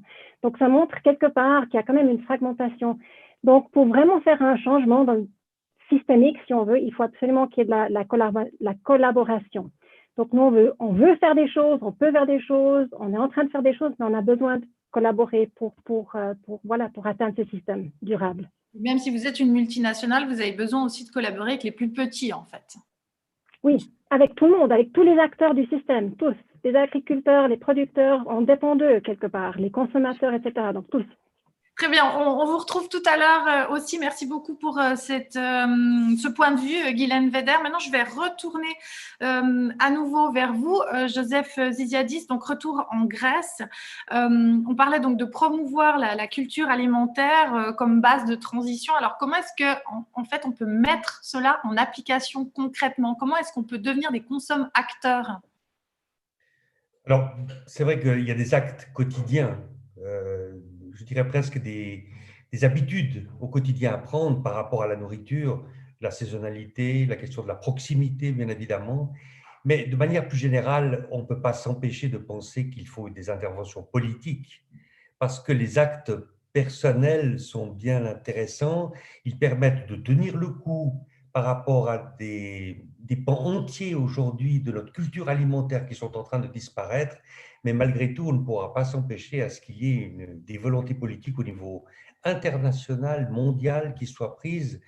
Et la question de la sauvegarde des traditions culinaires, de la sauvegarde des produits qui sont en train de disparaître les uns après les autres, avec une volonté délibérée, à notre sens, dans le cadre du mouvement Slow Food International, nous le voyons de manière délibérée, des grands groupes alimentaires. Il s'agit d'avoir, au fond, une solitude du mangeur. La vie aujourd'hui du mangeur, c'est quoi? C'est d'être seul par rapport à des produits qui ne le parlent plus. Et au fond, petit à petit, se développe à la fois une situation où on est mal dans sa peau et en même temps, on a des produits qui ne nous nourrissent plus. Donc, il faudra quelque part affirmer le pouvoir des mangeurs dans le futur, pas seulement des producteurs qui ont des droits d'être respectés pour le travail qu'ils font et les produits qu'ils font, mais aussi les mangeurs qui doivent être unis avec les producteurs pour promouvoir des produits. Donc, il faut vraiment se faire entendre et chacun a son rôle à jouer au final, c'est ce que vous dites. Oui, parce que la solitude qui a été celle des producteurs qui ont été seuls face aux grands groupes alimentaires, on en a vu les conséquences. Et les mangeurs aujourd'hui, c'est peut-être la caractéristique de ces 20-30 dernières années, c'est que les mangeurs affirment leur pouvoir. Ils disent ce qu'ils veulent manger. Alors, ils ne sont pas très entendus, mais des mouvements pour le bien manger comme celui de Slow Food International ont fait faire des pas assez considérables en tant qu'ONG sur ces questions. Merci beaucoup, Joseph. On va voir si ça aura inspiré les internautes à vous poser des questions. On se retrouve tout à l'heure pour le Q&A. Je vais me retourner du coup du côté de Philippe Mauguin à l'INRAE. On parlait donc de collaboration au sens large. Les mots-clés aussi, ce sont la diversité, ce sont l'inclusion. Comment est-ce que concrètement ça se traduit du point de vue de la recherche? Alors, pour la recherche, et on conduit de la recherche en France, mais évidemment aussi en partenariat dans le monde. Je profite de cette session pour vous informer qu'on vient de mettre en ligne sur notre site internet INRAE. On présente un livre qui vient d'être réalisé avec la FAO pour montrer tout ce qui se passe dans le monde. Même si la situation globale est préoccupante et parfois on pourrait même dire dramatique, amplifiée par la crise du Covid, on essaye et on a gardé notre volonté, notre optimisme, et on veut montrer qu'il y a des exemples réussis et qu'il y a des pratiques d'innovation dans les systèmes alimentaires en Amérique latine, en Afrique, en Asie, en Europe, sur tous les continents, qui sont faites localement et qui sont dans une démarche d'inclusion et de diversité qui permettent d'avancer dans le sens de la transition. Donc, c'est ça un peu notre vision et notre approche du sujet, c'est-à-dire d'avoir une vision globale des enjeux du changement de la biodiversité, du dérèglement climatique, de la déforestation et d'agir localement avec des programmes de recherche scientifique très pointus, mais en même temps des projets d'innovation multi-acteurs. Et on est en train de mettre en place un réseau d'innovateurs dans l'ensemble des pays du monde pour échanger les pratiques et les expériences. Donc ça, même si je ne sous-estime pas les difficultés, les 3 milliards de personnes dans le monde qui n'ont pas de ressources économiques suffisantes pour une alimentation saine, c'est aussi un message d'espoir. Et puis le deuxième point que je voulais partager avec vous, ce que nous montrent nos programmes de recherche, c'est qu'il y a une possibilité de mettre en place des régimes alimentaires, de favoriser des régimes alimentaires qui soient sains pour la santé des hommes et des femmes à tous les âges de la vie et qui soient aussi bons pour l'environnement. Ce n'est pas contradictoire. Si on réussit à mener ces programmes de recherche et d'innovation ensemble, on va pouvoir, en tenant compte de la culture locale, et mon collègue de Slow Food a raison de dire que la dimension culturelle et la dimension de partage dans l'alimentation et dans les repas, elle est fondamentale, mais on peut trouver des solutions qui respectent les cultures, les attentes des citoyens consommateurs et qui soient bonnes pour leur santé et bonnes pour l'environnement. Très bien, merci beaucoup. En tout cas, c'est un subtil équilibre à trouver, j'aurais tendance à dire, et tous les acteurs ont voix au chapitre. Alors, on va retourner au Sénégal auprès de Awa Kaba. Vous nous parliez de jeunesse, vous nous parliez de connectivité. Qu'est-ce que vous avez concrètement mis en place pour justement faire évoluer ces systèmes alimentaires vers quelque chose de durable ? Effectivement, alors au Sénégal, on a toujours évolué dans un système où l'agriculture n'était pas assez considérée par les jeunes. C'était plus considéré comme un travail de pauvre par nos grands-parents. Et avec la digitalisation, on a vu qu'on avait un pouvoir aujourd'hui de pouvoir interconnecter en fait deux mondes différents, des agriculteurs et le monde urbain. Et donc, dans cette perspective, nous nous sommes dit qu'il faudrait donc sensibiliser beaucoup plus les jeunes, qu'ils sachent même le pourquoi il faut cultiver la terre, parce qu'on a des terres qui sont disponibles, mais tous les jeunes pensent qu'il faut aller travailler en fait dans les bureaux pour justement être rémunérés à juste valeur. Donc, c'est cette phase de conscientisation et de sensibilisation que nous avons déjà eu à faire à travers YesAl AgriUp, donc des séances de quinzaine d'entrepreneuriat par exemple, pour faire des activités aussi bien pratiques que théoriques sur d'abord l'entrepreneuriat, mais aussi comment faire des cultures durables. Nous avons également impliqué les femmes qui sont des éléments, donc des acteurs plutôt essentiels dans le développement aujourd'hui, principalement en Afrique, qui travaillent en fait dans l'agriculture, mais qui n'ont pas malheureusement accès au marché et qui font dans beaucoup de production.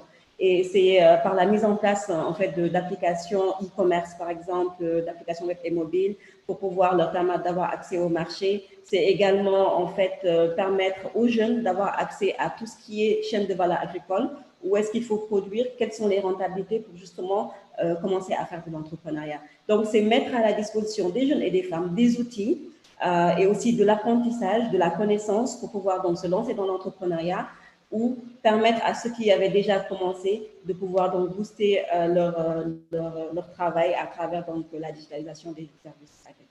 Et donc, on comprend bien que la digitalisation, c'est vraiment un élément clé de la transition, en tout cas chez vous en Afrique. Et je pense qu'en Europe aussi, dans une autre mesure, clairement, ça fait partie du jeu aujourd'hui. Merci beaucoup, Awa. On verra s'il y a des questions qui vous sont adressées tout à l'heure. Je retourne du côté de Marie-Stéphane Maradec, qui travaille pour la fondation Carasso. Alors là aussi, on aimerait savoir concrètement comment est-ce que vous pouvez illustrer cette approche territoriale dont vous nous parliez tout à l'heure. Alors, on parle beaucoup du local. Je crois que la crise du Covid, là aussi, a relancé le sujet de la relocalisation, du contact plus direct avec les producteurs, exactement ce que signifie Joseph. Nous, ça faisait pas mal d'années qu'on travaillait là-dessus, même si le territoire n'est pas la panacée, mais c'est un bon laboratoire, finalement, d'innovation et d'observation de la mise en l'approche systémique, finalement, de cette transition alimentaire. Alors, nous avons lancé en 2020, donc cette année, un vaste programme qui s'appelle TETRA, pour Transition agroécologique et alimentaire des territoires, en partenariat avec AgroParisTech, donc un partenaire de la recherche et de la formation. Et l'objectif étant de sélectionner finalement 7 territoires, plus 2 territoires témoins, qui sont des collaborations que nous avons de longue date avec des territoires en France. Et ce qui est intéressant, c'est que cet appel à projet, comme je disais dans mon propos liminaire, c'est qu'on a vraiment, on l'a voulu inclusif et divers, pour reprendre les termes du panel, c'est-à-dire qu'on a été très vigilant dans la sélection sur justement la qualité du consortium d'acteurs, un peu comme je l'avais présenté rapidement, mais également sur la capacité des territoires eux-mêmes à impliquer les habitants du territoire. Donc véritablement, quand on parlait de collaboration et quand on parlait de mangeurs, c'est vraiment les partenaires intermédiaires qui vont faire cette transition de manière systémique dans leur complémentarité, mais également leur capacité à fédérer les citoyens, les mangeurs dans la définition. Et donc, comme je l'ai expliqué, notre cadre est assez finalement général, et c'est à partir d'un diagnostic partagé pour chacun de ces territoires que nous allons apporter des solutions sur mesure. On propose un cadre structurant parce qu'il est nécessaire pour pouvoir garantir des livrables, hein, donc c'est de la formation, des financements, de la mise en réseau, etc. Mais ensuite, chaque territoire aura une réponse ad hoc et différente. Et je voudrais juste ajouter un petit point, puisque ça a été beaucoup cité. C'est vrai que les fondations, de manière générale, ont cette capacité à la fois à rassembler les acteurs dans leur diversité et à pouvoir apporter un peu ce financement d'huile de coude qui permet aux gens de se rencontrer. Voilà, donc je pense que c'est une des plus-values de notre secteur. Parfait, on enchaîne parce qu'on est un petit peu en retard, mais c'est vrai qu'il y a tellement de choses à dire que c'est difficile de le dire vite. On retrouve donc Guylaine Weder de chez Nestlé. Là aussi, on aimerait savoir, en tant que multinationale, ça semble toujours compliqué de pouvoir être actif à tous les niveaux parce qu'on a une position dominante. Alors, comment est-ce qu'on montre l'exemple et comment concrètement on peut faire changer les choses? Alors, je pense qu'il y a plusieurs choses que l'industrie peut faire. Premièrement, il y a une question d'innovation. Donc là, on peut vraiment faire beaucoup de choses. Il y a, en tant qu'entreprise globale, je dirais, on peut faire beaucoup par rapport au transfert d'échanges, de connaissances, etc., à travers le monde entier. Et puis, troisième chose, je pense, c'est à travers nos engagements. Donc, on prend beaucoup d'engagements, on fait beaucoup d'actions sur le terrain.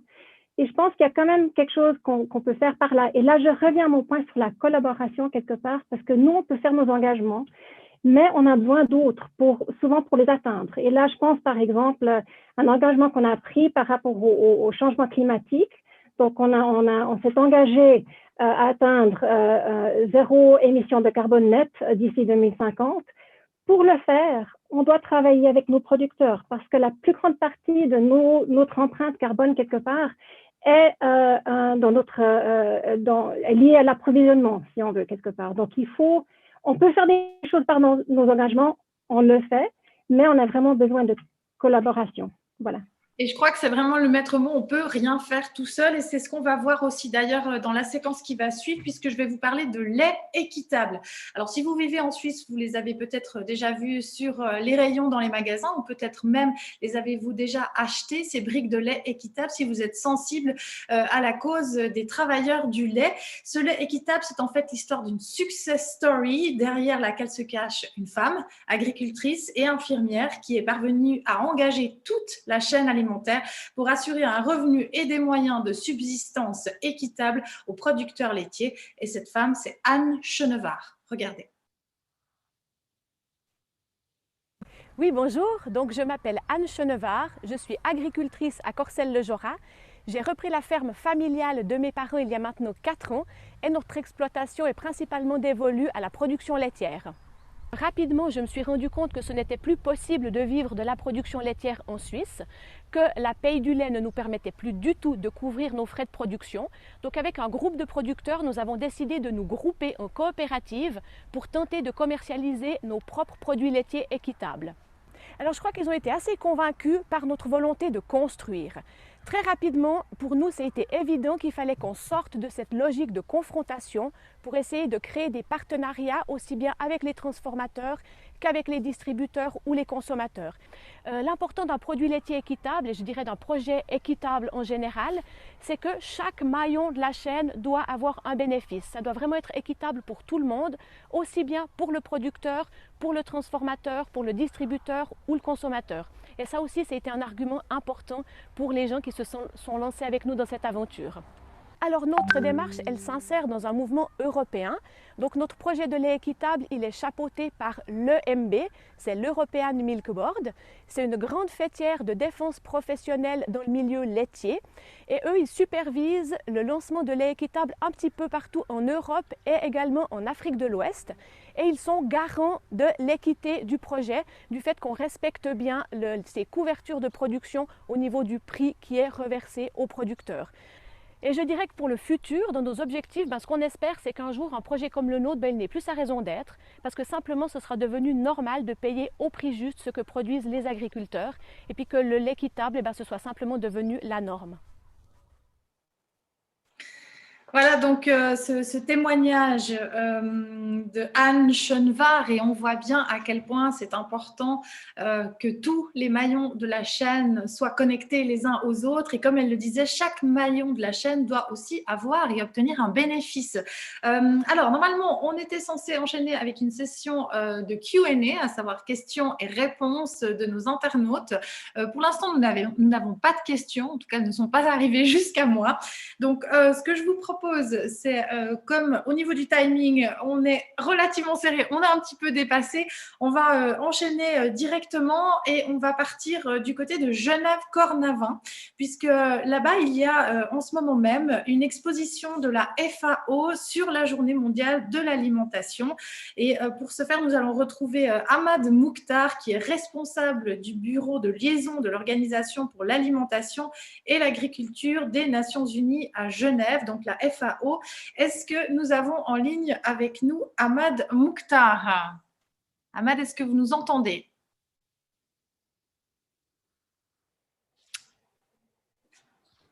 Désolé, est-ce que vous m'entendez maintenant? Ah, voilà, on vous entend et on vous voit, c'est parfait. Merci, bienvenue à Genève. Nous avons un garde gouvernement de Genève qui nous sommes exhibition pour sensibilisation pour les journées mondiales de l'alimentation 2020. Et pour nous, à FAO, c'est une année spéciale parce que nous avons 75e anniversaire pour les organisations des Nations Unies pour l'alimentation et l'agriculture. Et cette exhibition, c'est avec la collaboration de Suisse OFAG au BLV, avec la ville de Genève et avec notre partenaire de partage. Et si vous voyez ici, nous avons beaucoup d'activités, beaucoup d'informations pour le public. Et notre collaborateur partage, ils ont beaucoup de choses pour partage avec le public de Genève. Et maintenant, je passe parole pour Mike de partage. Merci beaucoup, Monsieur Ahmad Mouktar. En effet, à vos côtés, c'est Marc Nobs, qui est le directeur de la Fondation Partage depuis 2015. La Fondation Partage, c'est la banque alimentaire genevoise qui a pour but de stopper le gaspillage et d'aider ceux qui ont faim. Alors, expliquez-nous en quelques mots, Marc, comment fonctionne votre association et en quoi est-ce qu'elle peut justement aider à aller vers des systèmes alimentaires plus durables? Alors, notre fondation a 3 objectifs principaux. Le premier, c'est de lutter contre le gaspillage alimentaire. Avec cette activité de lutte contre le gaspillage alimentaire, eh bien, on répond en partie à la problématique de la précarité alimentaire sur le territoire du canton de Genève. Et puis, on fait tout ce travail est fait avec des personnes en réinsertion professionnelle. Donc, on a 3 axes qui correspondent dans les grandes lignes aux 3 piliers du développement durable. Et puis, donc, aujourd'hui, on est actif depuis le début du mois de juin, puisqu'on a été sollicité par le canton pour approvisionner tous les sites de distribution qui ont été créés à Genève suite à la problématique de la pandémie sanitaire qu'on a traversée et qu'on est en train de continuer à traverser. Et là, on est justement dans le hall de Cornavin avec nos partenaires pour mettre l'accent sur la Journée mondiale de l'alimentation et essayer de sensibiliser toutes les personnes qui passent dans le hall de Cornavin pour être justement réceptifs au message de faire attention au système alimentaire. Merci beaucoup pour vos partages. On vous souhaite évidemment plein de succès dans cette entreprise. Merci d'avoir été avec nous, messieurs. Au revoir. Au revoir, merci. Alors, nous allons maintenant enchaîner avec le message du président du WWF international, M. Pavan Sukhdev. C'est un scientifique, un banquier international, mais c'est surtout un économiste de l'environnement passionné. Des années de travail dans le domaine de la durabilité et de l'économie invisible de la nature l'ont amené à être nommé à la tête de l'initiative pour une économie verte des Nations Unies et à diriger l'étude The Economics of Ecosystems and Biodiversity du G8+5. Voici son message. Greetings and happy World Food Day to all. I am Pavan Sukhdev, President of WWF International. I'm delighted to be part of this early exchange of views in this truly exciting opportunity that is the UN 2021 Food Systems Summit. For this, I thank all of you, and I thank Secretary General Antonio Guterres and Special Envoy Dr. Agnes Kalibata for their leadership. Today's food systems are broken. 800 million people go to bed hungry, an equal number suffer from obesity, and almost 2 billion suffer from some or other form of malnutrition. Our diets have become the main burden of disease, considering the suffering and costs of diabetes, antibiotic resistance, on-farm ailments from agrochemical use, and I need hardly remind you of the genesis of zoonotic diseases, including the devastating COVID-19. Today's food systems also prevent us from living in harmony with nature, having become the main cause of deforestation, overfishing, and biodiversity loss. Accounted along their full value chain, they are also the leading emitter of greenhouse gases and the largest user of fresh water. So in other words, achieving SDGs number 2 for sustainable agriculture, 3 for human health, 6 for fresh water, 8 for decent jobs, 12 for sustainable consumption and production, 13 for climate, and 15 for life on land, and most other SDGs will simply not be possible without transforming food systems. Furthermore, we shall need courage to ensure a just transition that leaves no one behind. And so the principles of inclusion and diversity have to become central to our transition strategy. Firstly, the empowerment and inclusion of over 1 billion smallholder farmers growing food in almost 500 million farms less than just 2 hectares is central to achieving SDG 1 on poverty. Women smallholder farmers suffer especially from the lack of inclusion, empowerment, resources, and land ownership in many societies, and our strategies must target them for SDG 5 to be achieved. Furthermore, we need to recognize the need for crop diversity and diversity in agricultural management practices to provide resilience against climate change, capture carbon rather than emit more, economize on water usage, avoid further destruction and degradation of ecosystems and biodiversity, and all this while improving over 1 billion smallholder livelihoods. This may sound challenging, but I'm already seeing many examples of success. Allow me to narrate just one example of community-managed natural farming from Andhra Pradesh, a state of 55 million people in my home country, India. Over 600,000 farmers there have started to transition to natural farming. This is being organized through women's self-help groups supported by a public-private partnership. Most of their expenditure is to pay master farmers who go from village to village teaching these natural farming methods, and most master farmers are women. Yields have been measured and have consistently gone up, not down, both in the main crops, that's rice and groundnuts, as well as in cash crops and fruit. Costs have gone down as inputs are local and natural, and due to constant mulching, water usage has been halved. Friends, there are many more success stories around the world where greater inclusion of the poor, of women, and more diversity in agricultural practices is giving better outcomes for SDGs 1, 2, 3, 5, 6, 8, 12, 13, and 15. I believe that the 2021 Food Systems Summit will provide us opportunity to showcase these stories, delivering inspiration and information to engineer a transition towards better food systems, a healthier planet, and healthier and wealthier people. Thank you. Merci beaucoup pour ce message. Alors, nous arrivons déjà à la fin de cette session. Le temps passe extrêmement vite. J'aimerais bien sûr en profiter pour remercier tous nos panélistes de nous avoir donné leur point de vue et d'avoir échangé avec nous. J'aimerais aussi vous informer que le dialogue continuera lors de la 3e conférence globale du programme pour les systèmes alimentaires durables du One Planet Network qui aura lieu de manière virtuelle du 25 novembre au 3 décembre 2020. Vous êtes évidemment toutes et tous invités à participer à cette conférence qui vise à créer une contribution substantielle au processus pour le sommet sur les systèmes alimentaires des Nations Unies en 2021. Merci à vous tous de nous avoir suivis, d'avoir participé à cette session aujourd'hui et nous passons maintenant le flambeau au suivant et n'oubliez pas, nous avons tous un rôle à jouer dans la transformation de nos systèmes alimentaires. Alors faites-vous entendre et pour ce faire, inscrivez-vous sur le site un.org/food-systems-summit et on termine avec une vidéo qui vous présente 10 conseils pour soutenir les systèmes alimentaires durables. Merci, au revoir.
is more than just what we eat.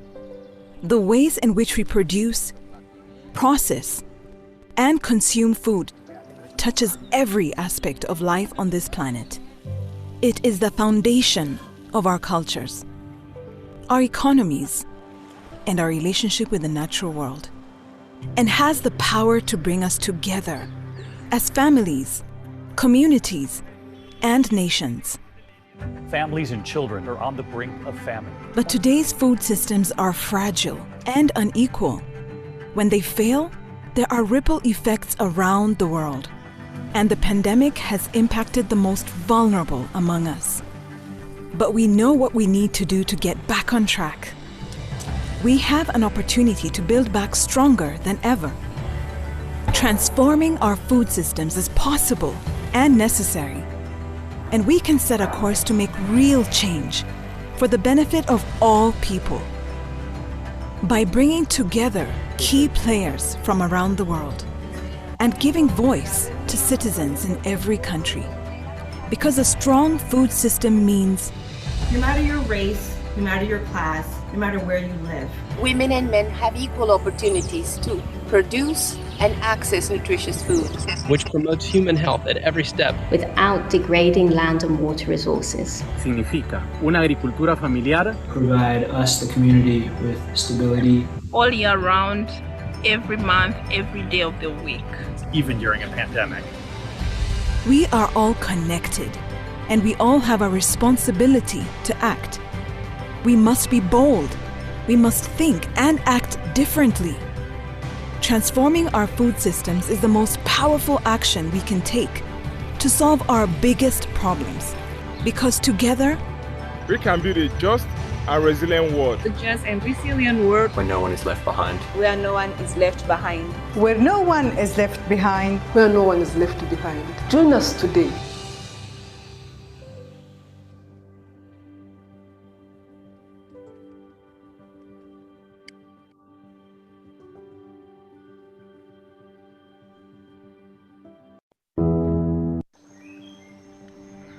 food is more than just what we eat.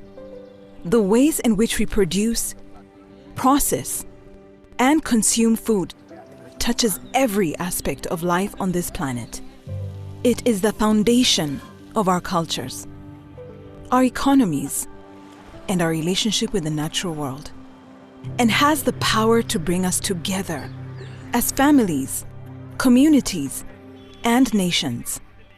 Families and children are on the brink of famine. But today's food systems are fragile and unequal.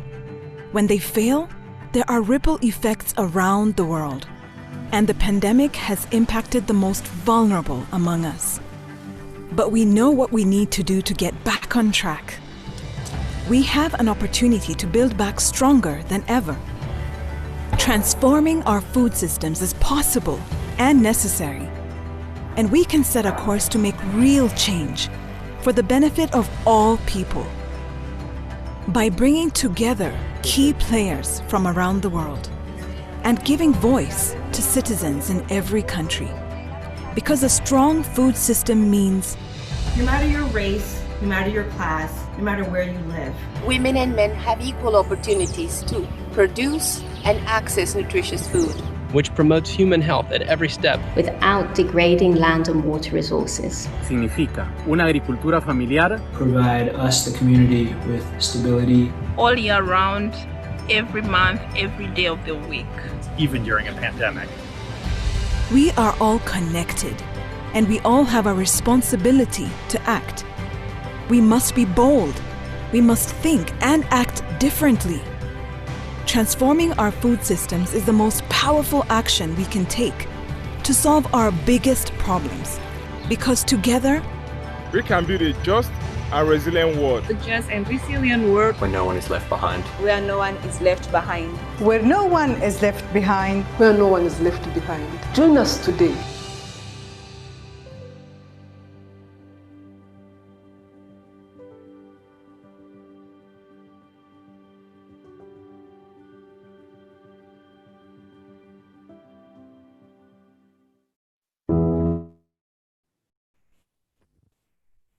We are live in 2, 3, 1, now.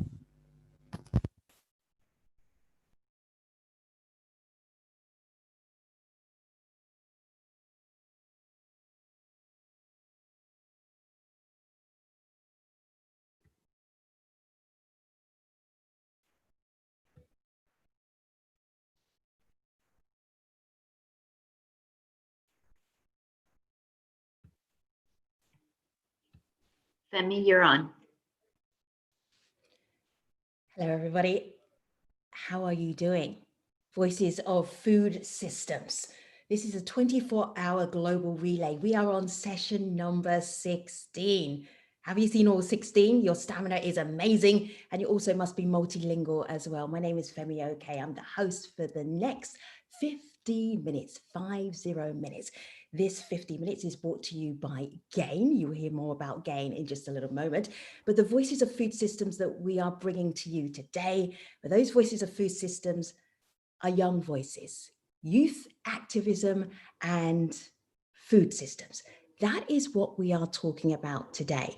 On all of the platforms that you are on, we are looking at you, we are seeing you. Bring your comments and your questions into our conversation, because we are not talking at you, we are talking with you. Particularly if you're under 30, we really want you to be part of this conversation. So we are going to start with a video. So we are youth leaders, a question. And the question was, if you could change the food system as a youth leader from around the world, what would you do? This is what they told us.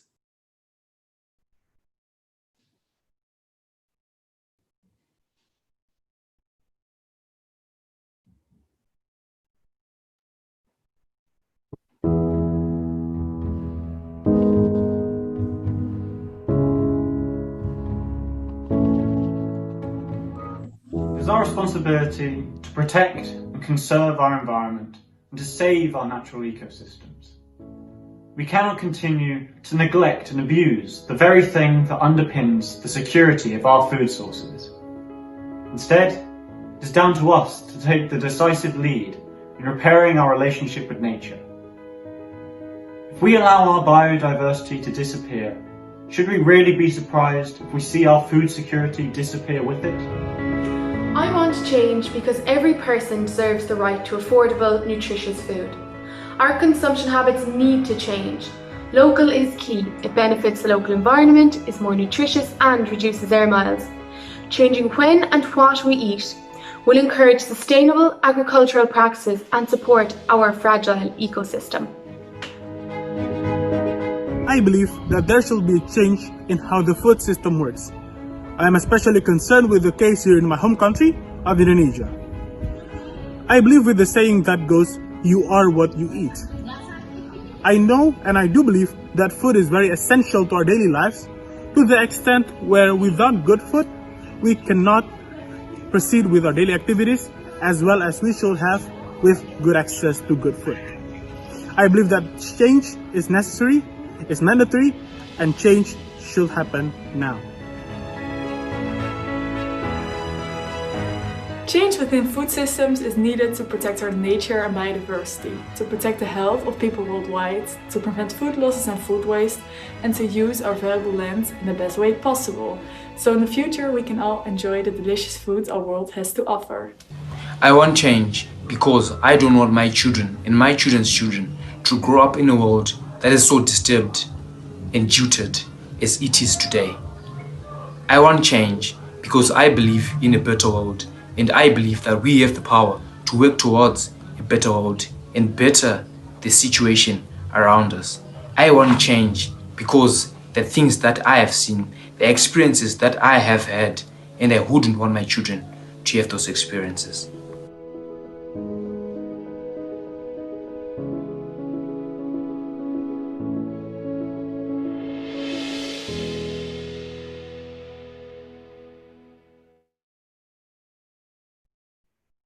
Safe, affordable, nutritious food systems. That is what we're looking for.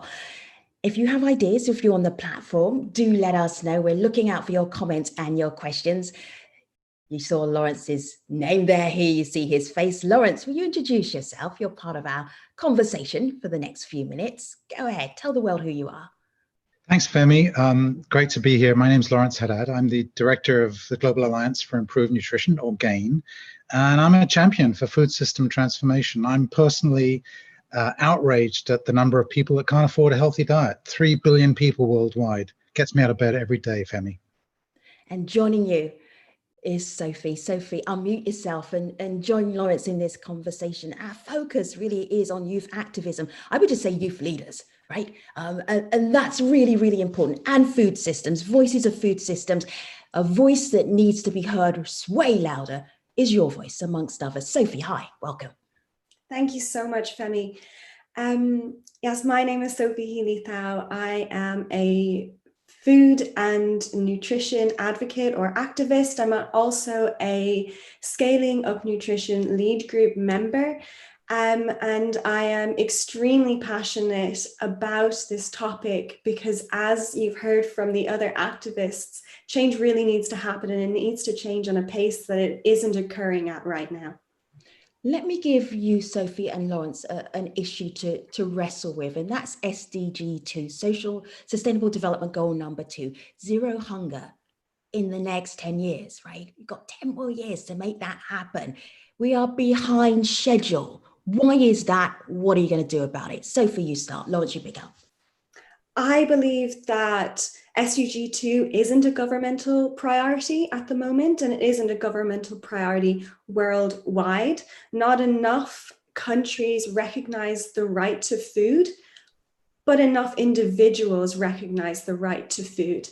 And there are so many passionate young people as individuals across the globe that work so hard on food systems, but that isn't recognized by governments, and it isn't recognized to the same extent globally by people in positions of power. And if we had equal representation of passion on the same playing fields, I believe that we would actually reach SDG 2 by 2030, but only if people in positions of power listen. Lawrence? I completely agree with Sophie. You know, somehow we've normalized it to be okay for there to be 700 million people who can't afford or can't get enough food to eat. And the news, it makes the news when that number goes up by 10 million. But the real news is that it's at 700 million to start off with. So we need to somehow create enough pressure on leaders in public space and in the business space to say, this is not acceptable. We have to change it. We know what to do. We've got enough resources to do it. It's just not a priority. Sophie, one of the ways that people are motivated and inspired is by hearing people's stories. And you have a story that other people can look at and say, oh, it is possible to push people in power. It doesn't matter who I am, where I come from, how old I am. Can you share a little bit of that story to help us realize globally that we do have more power than we think? Yes, of course. So I never learned about food systems in school. I never really learned about nutrition. I never learned about agriculture. I didn't really know what it was, even though I live in a rural area surrounded by agriculture. I share meals with my family every single day, and I was part of the food system, but I didn't realize. But I loved science, and I loved doing DIY science, so do-it-yourself science. And it was through taking part in my local science competitions that I realized that science is all around us, and it takes the form of food. It takes the form of your body and the nutrition you put into your body. It takes the form of the meals you cook every day, but it also takes form of the soil that your food grows in. And it was through creating a science project that I entered a room in which one day I had the opportunity to talk to young people across the globe, and they had an opportunity to ask me questions about my science project, which was based around growing crops. And it was when one young girl came up to me and asked me, but what is the food system? What do you mean when you say that people don't have adequate access to sufficient, safe and nutritious food? And that's when I realized that being an activist in the food space and creating change wasn't a choice. It's a responsibility, and it's a responsibility that was put on my generation's shoulders by previous generations who saw change as a choice and not as a responsibility. And it was by seeing that in myself and by educating others my age about this big system that we're part of, it was then that people started to listen. I took to social media, I took to the streets, I elbowed my way into conference rooms and into governmental rooms, and I stood up and I said, excuse me, you're doing something wrong. Sophie, I wanted you to take us to one of those moments where I'm trying to visualize you elbowing your way into a government room. Which government room? How did they react? You're just very blasé about, I just had a chat with the government. How did you do that? What happened? Where were you? Well, I was at the launch of the Sustainable Development Goals at the UN in New York. I actually got invited to that through Twitter because I was an avid tweeter, just saying my opinions, getting it all out there, just doing a brain dump completely on Twitter, just saying what I was angry about, what I'm passionate about, the solutions I had. And they got in contact with me through Twitter, of all places. But when I was in the UN room, I felt extremely disempowered. I felt like I was just being tapped on the head and told, good work, well done, you made it here. And I left feeling, like I said, disempowered and saddened, but also with a really strong sense of urgency behind me that something needed to change. And it was when I was in an FAO, a Food and Agricultural room, a few years later that I stood up and I said, you've just said that change takes time, but we don't have time. We need to act now. And I think it was at that moment, and it was with the help of other activists across the globe, that in the UN conference a few years ago, well, last year and the year before, that we've seen an upsurge in young people in the room. Launch, you're head of the Global Alliance for Improved Nutrition. Sophie did such a great description of her forcing herself to get a seat at the table, and then everybody was like, whatever. And you are in these big conversations about nutrition. You're in these big global policy changing conversations. What are you seeing from youth leaders? Are people taking them seriously? Well, the three youth leaders we have in our panel have all inspired me in different ways. I know them all. I've worked with them all in different ways. And I just wanted to say, we have an adolescent program at GAIN, and we have a motto, it's never about them without them. And I think that's a very important principle that we employ, and others should employ it too. But I wanted to pick up on something Sophie said, because I don't think I'm giving anything away here. Sophie, apologies if I am, but I've been involved in, I'm also a member of SUN. I'm on the executive committee, which is like the board. And we were going through a strategy revision now for SUN 3.0. And in one of the sort of in the middle of the process, we were reviewing one of the draft strategies, and Sophie was in the room. And everyone was being kind of polite about the document. And I was involved in writing the document.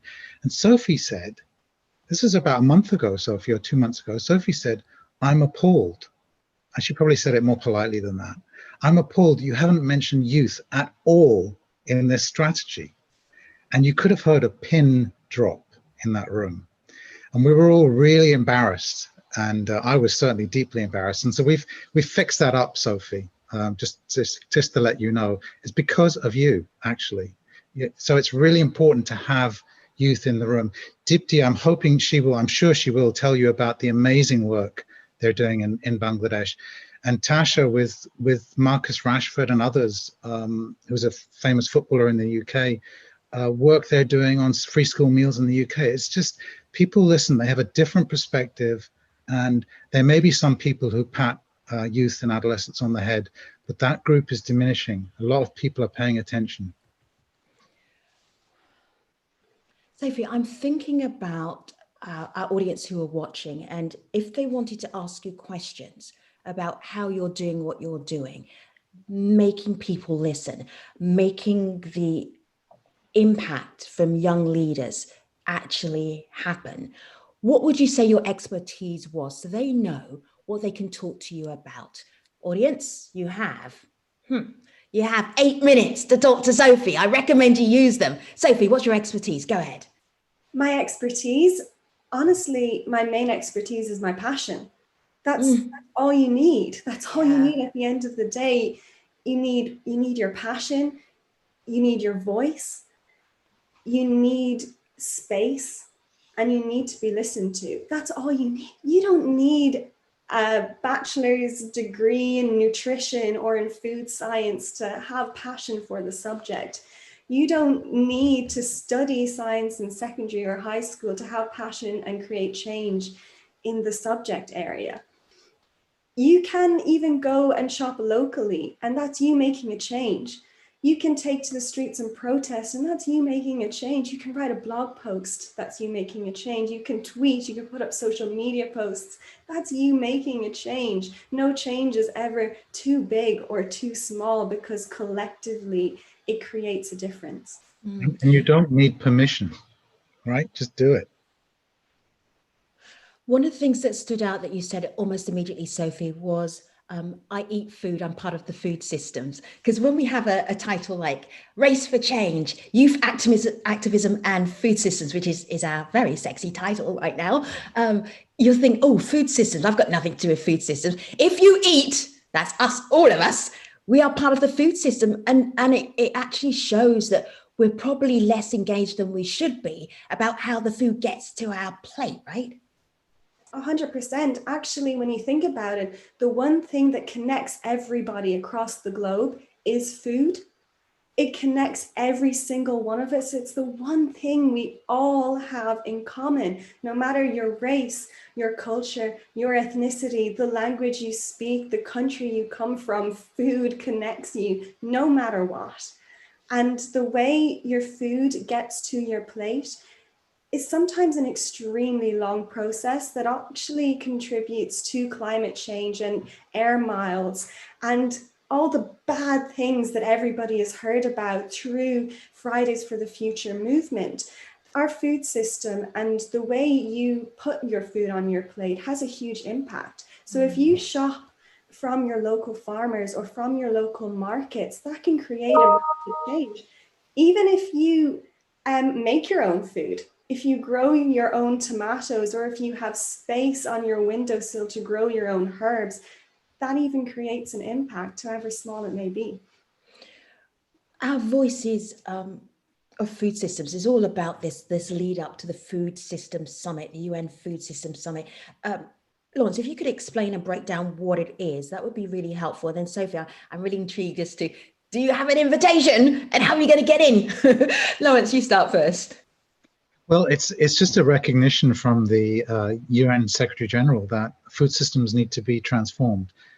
They're working for too few people.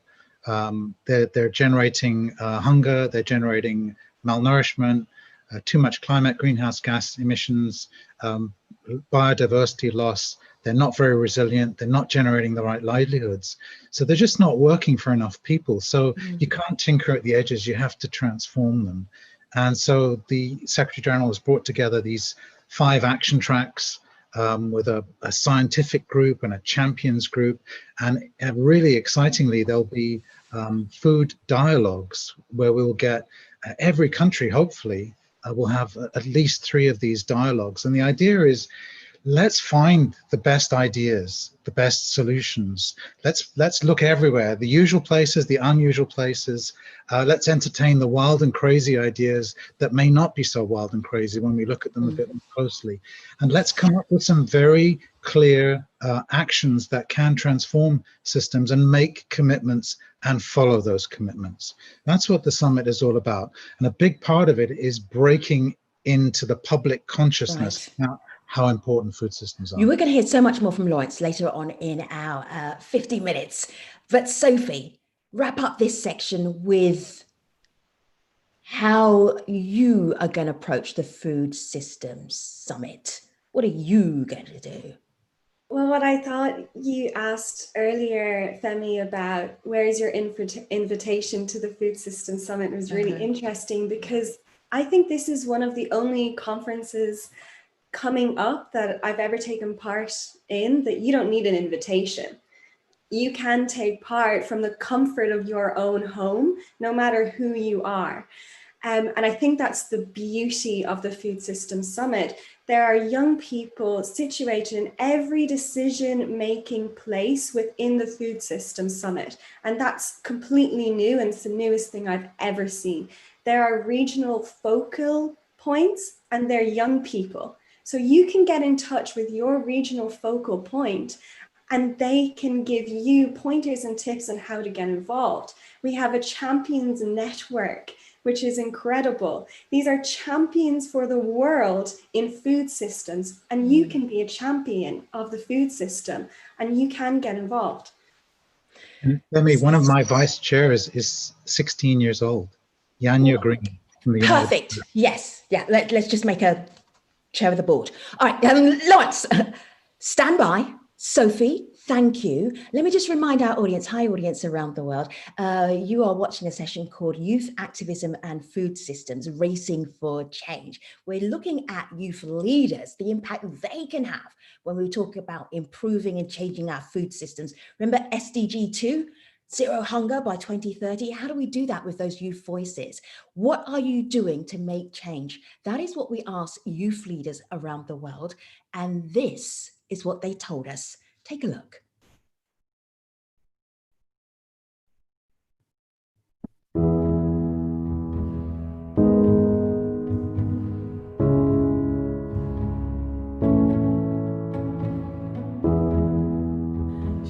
Practical change, I co-founded the first ever Cape Clear Island Farmers Market.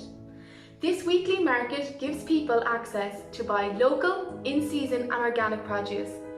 This initiative encourages buyers to be more conscious and sustainable with their food choices, and for farmers to sell their in-season produce locally. We all have the power to change our food supply chains. Be it big or small, it has to start somewhere. I've been working in conservation since I was 9 years old, and honestly believe the key to facing these problems is raising awareness and getting everyone involved. I work with several organisations to promote environmental education. By doing this, we hope to harness the power of youth action and getting everybody involved in making a change in the environment. Even if you're only acting on a small scale in your local community, you're still making a difference. Small actions have big impacts. In order to change food systems, we need to understand the value of food, and I'll put effort in changing some of our unsustainable food production and consumption habits. If we all limit our meat intake, prevent household food waste, and think of the consequences of our actions, it's a small start to achieving something great. As a driver for change, I work as a youth leader for nutrition, talking about the importance of nutrition initiatives and financing them, because I have seen that food can act as a driver for economic development, especially in low-income countries such as my country. And with that in mind, I work towards making sure that we make zero hunger a reality by 2030, and that way we can definitely see change. As a part of the youth community here, I have tried to play my part by advocating for better access to information regarding the food that we eat on a daily basis. This has worked in my school, where now there are information regarding the food, the nutrition in our cafeteria. I'm still trying to extend the reach of this initiative, and also in the future, I'm going to make more projects with some of my friends to better give information, especially to youth, regarding the food that they consume every day.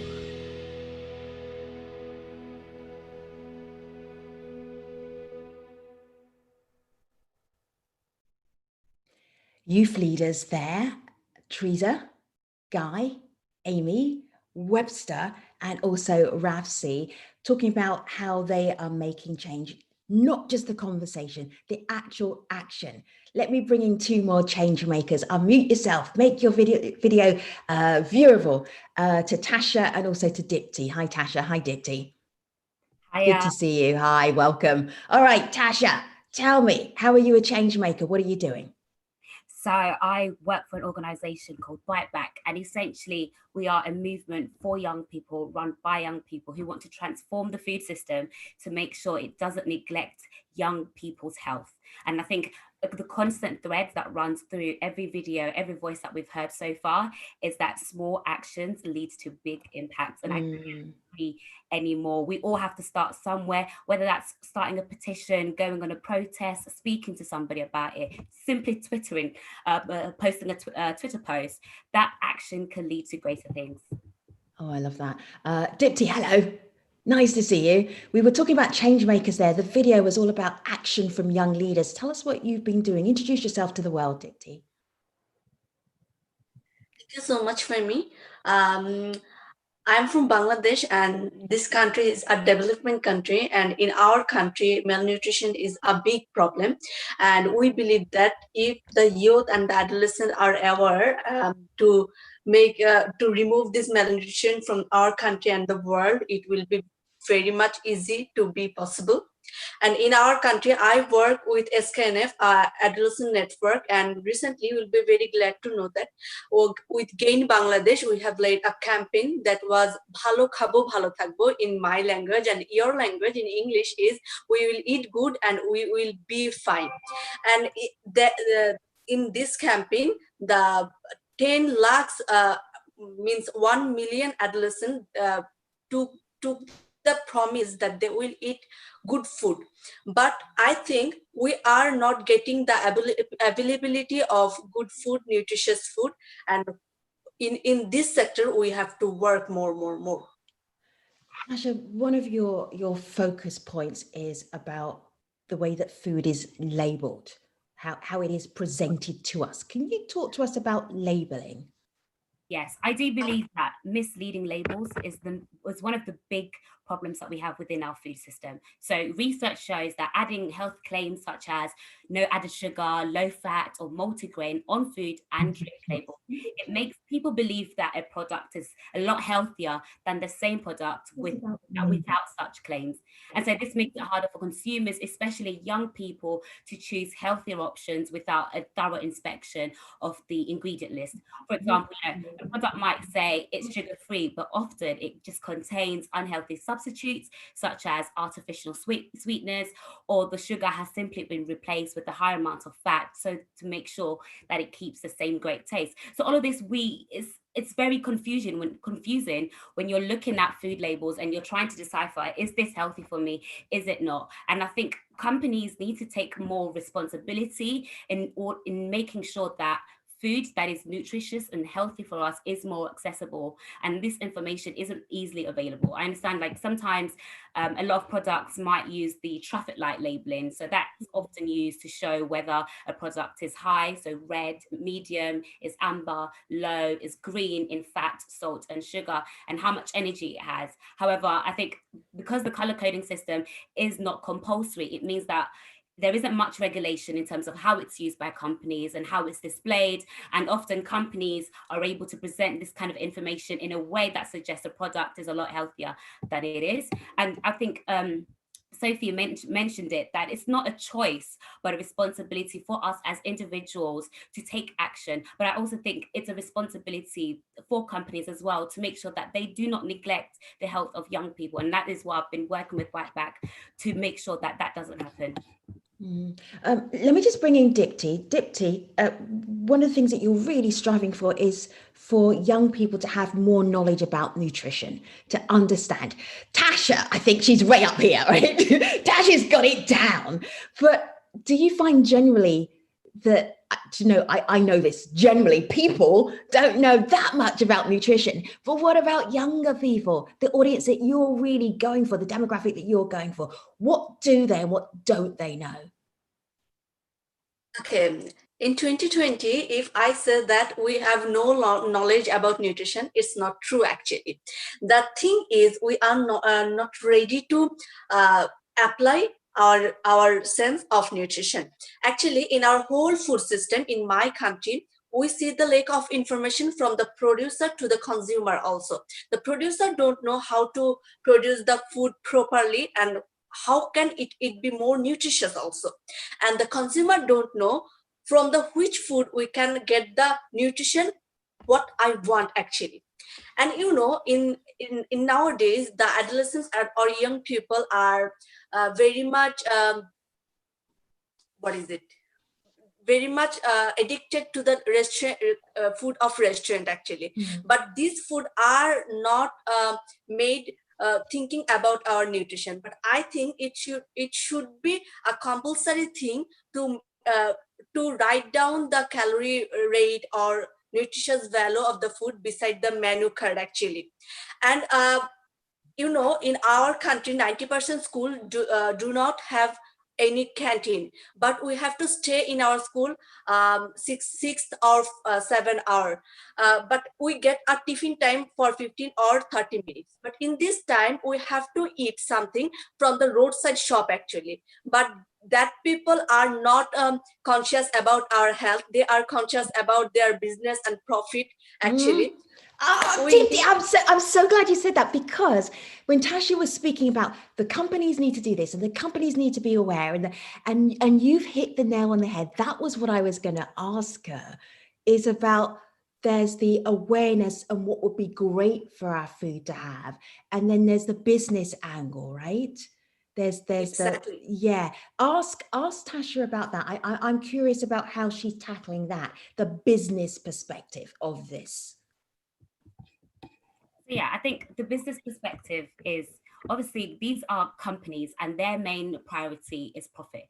So as much as we want to, you know, change the system, they're thinking, how is it that we can increase our revenue? And that is understandable. But I think that for so many years, the health of young people has, in terms of priorities, it has been at the bottom of the list. And I think a lot of food activists have been working to try and get the health of young people more prioritized and taken seriously. And I think I'm really glad that Dipti talked about the responsibility of us to kind of, you know, go out and look out for this information. I do think schools have a role to play in terms of teaching kids, looking for different vitamins and minerals, what food is it that you ought to consume. But just the same way, companies, governments, parents, different stakeholders all have a responsibility to play. And it's about, okay, how do we work together and how do we come as one to try and make the food system a better system that benefits everybody, where every young person has the opportunity to be healthy, no matter where they live. Shelag Fennel is watching on Facebook. Hi, Shelag. Thank you for watching. Given the double burden of malnutrition, youth leaders need to jointly address food availability and nutrient balance in the typical food plate. Dipti, what's your take on that? And that's from Shailaja. Sorry, Shailaja. Go ahead, Dipti. Can I ask you the question again? Yeah, she said that as a youth leader, there's a double burden of malnutrition and you need to address the food availability and the nutrient balance on the typical food plate. So how nutritious is your food? How do you address that as a youth leader? Okay, when we the young people want food which is very much easy to get, which is cheaper, and which we can eat easily when we are walking, we are singing, we are gossiping with my friend. But in our country, we eat this fast food only junk food. But fast food does not mean junk food. Fast food can be also healthy. But we don't see in our country this, but the adolescents know that we want nutrition, but we don't get the food nutritious way. In our school canteen also, we see that in our classroom they are saying that eat nutritious food, but in our school canteen we are not getting that.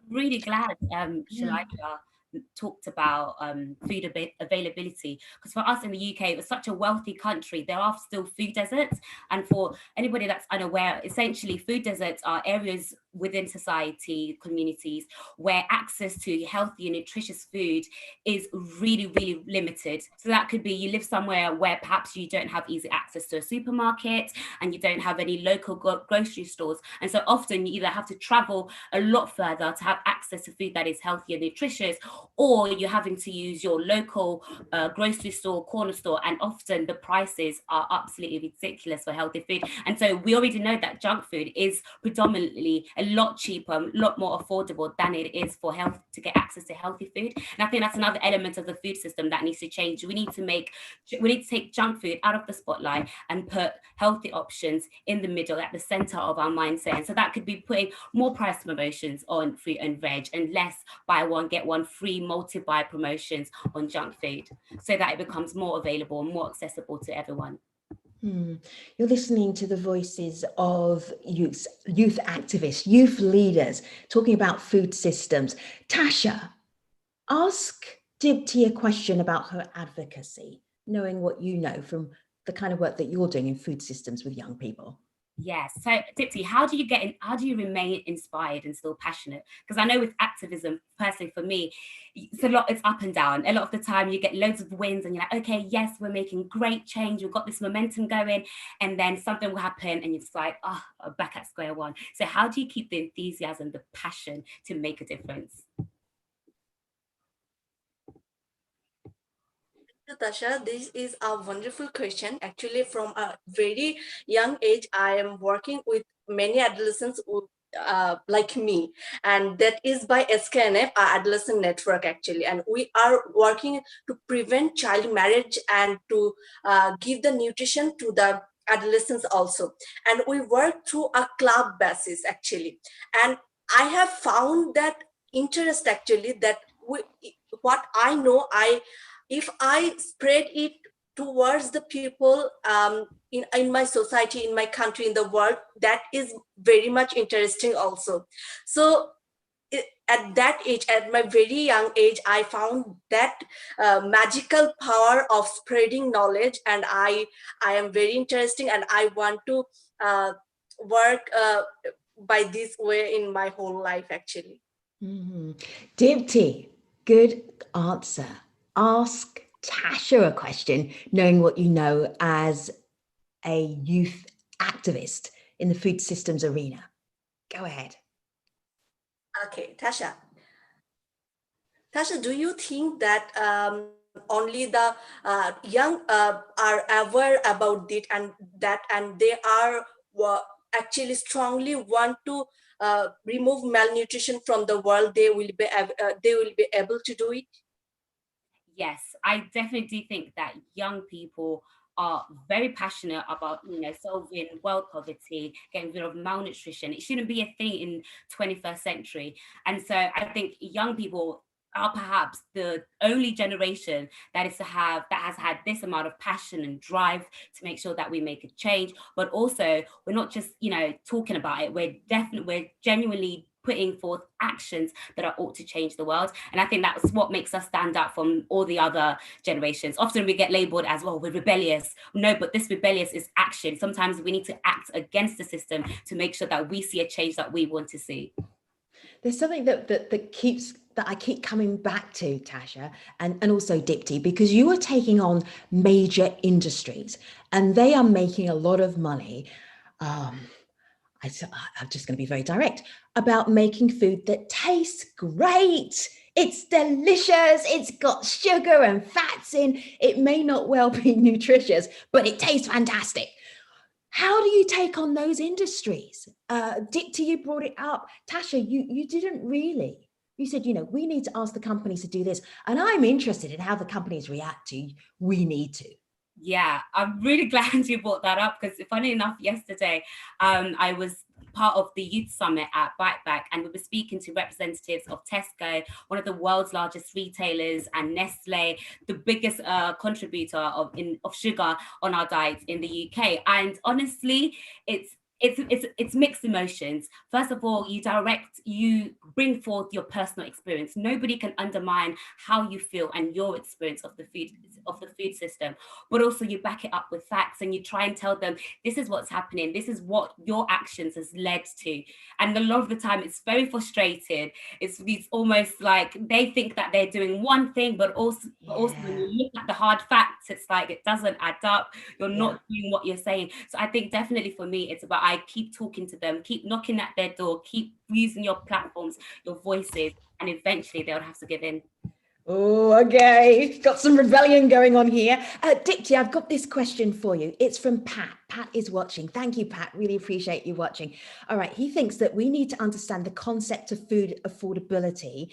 He writes about how in Somalia, the cost of a nutritious diet is $8, but the average daily income, for instance, is $1.50. So I think what he's getting to is, why does nutritious, healthy food cost so much?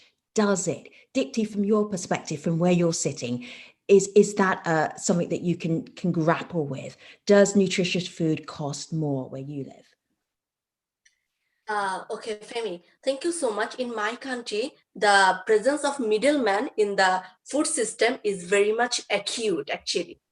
And that's why the producer, the mass producer, don't get the profit, actually, and the middleman actually take this profit very quickly. And I think in my country, home gardening and school gardening are not that much famous, actually. But in my country, we have available land, actually, and they are fertile, and my climate and my weather is also suitable for agriculture. But in my country, home gardening and school gardening is not famous. If this is famous in my country and in the world, we will be available to melt our to consume our nutritious value, actually, and food also, and that will less the demand of food in the market, and thus I think we will be available to consume food at a cheaper rate. All right, so we are talking today about, in this session, youth activists and food systems. What is the most important sentence, Dipti, you can leave our audience with? What would you want to say to them? Go ahead. Okay, my saying will be that the thing that is give us taste is not food. The thing that if we are a machine, that food is our fuel. So we have to set it our mind that the thing that only give us taste is not food. So think about nutrition first when you are thinking to melt your hunger by food. All right, I love that. Thank you very much. Tasha, last line, last sentence, parting thought. Yes, I think the last thought that I would leave with everybody is to have a look at your food environment. Really observe your food environment. What does your high street look like? When you're on social media, are you bombarded with junk food advertising? When you're at school, what kind of food do you have?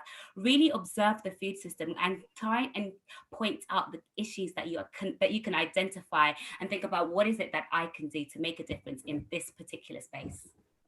Ladies, it was a pleasure. Thank you very much for being voices of food systems, youth voices of food systems. We really appreciate you. Thank you so much. So it is obvious, if you've been listening for the last 40 minutes, that young leaders, youth leaders, activists, whatever you want to describe them as, I'm going to describe them as leaders, that they have power and passion and determination to improve nutrition and our food systems. But do they have the room and space to do it in? Have a look at this project. It's called Food for Nature. You're about to hear more of it. And it is a partnership between Rabobank and young people working together to change how we look at food systems. Take a look.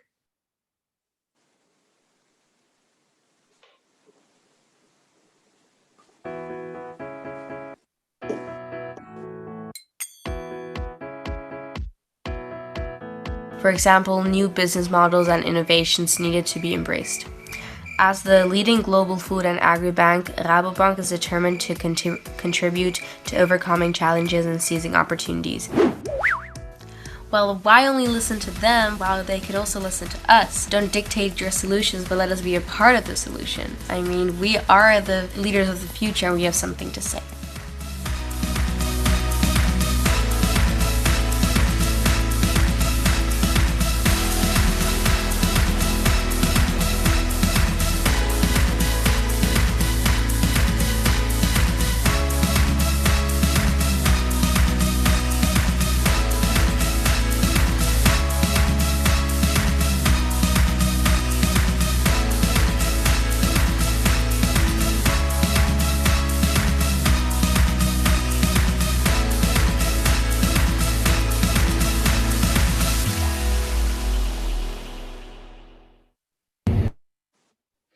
Joining us as Voices of Food Systems, we have Barry and Lawrence returns. Barry, hello, nice to see you.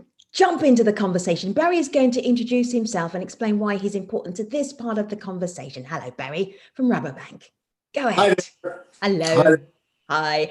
Nice to join you. And it's a busy day for you. I know you've got a lot of stuff going on. So thank you for popping in. Barry, first of all, tell the world who you are. Well, I'm Barry Martin. I'm a Brazilian national. I grew up on a farm in Brazil. Mm-hmm. I became a banker, had a lot of assignments around the world. And today I'm leading the Global Food and Agri-Bank of Rabo. And I also have a farm in Brazil. Oh my goodness, no wonder you're so busy. All right, and also if you look up Barry on Twitter, he tweets in Portuguese, in Dutch and in English. So he's totally showing off. All right, also bringing back into the conversation, Lawrence. Hi there, Lawrence, welcome back. Hi, Femi. I only tweet in English. I tweet in goodness knows what, but it's great to have you back. All right, Lawrence, what do we want to get out of this little bit of a segment? Because it's really interesting having a bank in the mix when we're talking about food systems and young people. And to be honest, if I added up your age and Barry's age, I would be over 100. That'd be very impolite of you. Look, Barry's here, and Rabobank is one of the leading companies and thinking about the future and thinking about how to get finance to the things that the change makers in the food system. Very often the change makers in the food system are these small and medium enterprises that are producing vegetables and fruits and healthy foods, but they don't have the finance to expand, to make their food systems healthy food systems. So, it's places like Rabobank that we need to work with to get finance to the change makers in the food system. Barry, you are launching today a really exciting initiative that really draws on the power, the passion of young people. Can you explain what is being launched today? What is the Food for Future initiative? Well, look, we are creating hackathons, 6 hackathons where I want to know what you youth are thinking. What can we do as Rabobank to change it? The reality is that for decades, farmers have produced what people want to consume. But if we want to change that, we need to understand what are we going to consume in the future? How the future of consumption, are going to think about food. If food has to be carbon neutral, let's think about, do you want to have big steak or you want to have nutritious food? What are we talking about? Do we think about, do we want also to get involved? Are you wanted to get involved in how we produce food? Are you going to challenge the order? Are you going to say, are you only going to consume food that has been properly produced?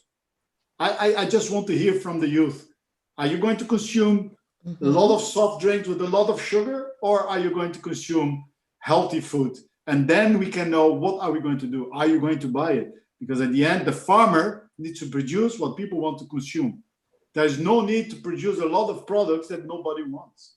Femi, I want to hear, what do we want? I'm not a youth voice, Femi, but can I jump in? Yes, sure. Of course. See, I take a little bit exception with what Barry says. Partly he's right.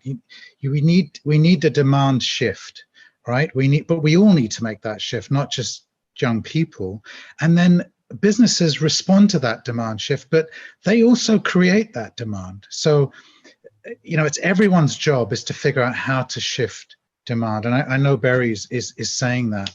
And I think youth are not going to wait for permission. They're not going to wait for us to listen to them. They're just going to do it and get out there. And they're going to call out to businesses. They're good at speaking truth to power. And actually, adolescents are the new power. They're the customers for life. If you can get them, you've got them for life. So the really far-sighted companies, and I would say Rabobank is one of them, have figured it out. It's not a trade-off between commerce and health and planet.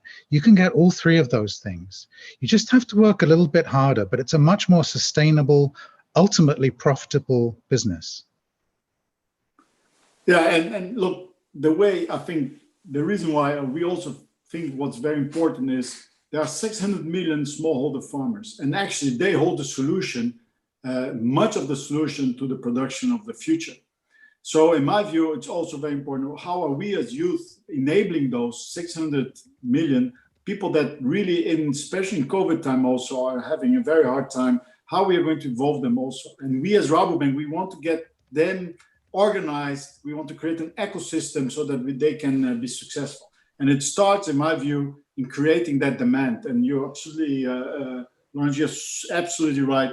We need to create the demand, and we need to make sure that in that ecosystem, in that value chain, it flows into the ones that produce it. And we need to think about all those smallholder farmers making not more than $2 a day.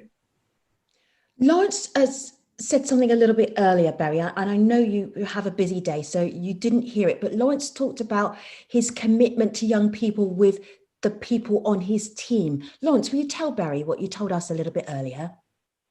Well, I was just saying, Barry, that, you know, if ever we do programs, when we do programs that are looking at adolescent nutrition, we will work with adolescents because they have, you know, they have so much agency. They have connections. They have so much power.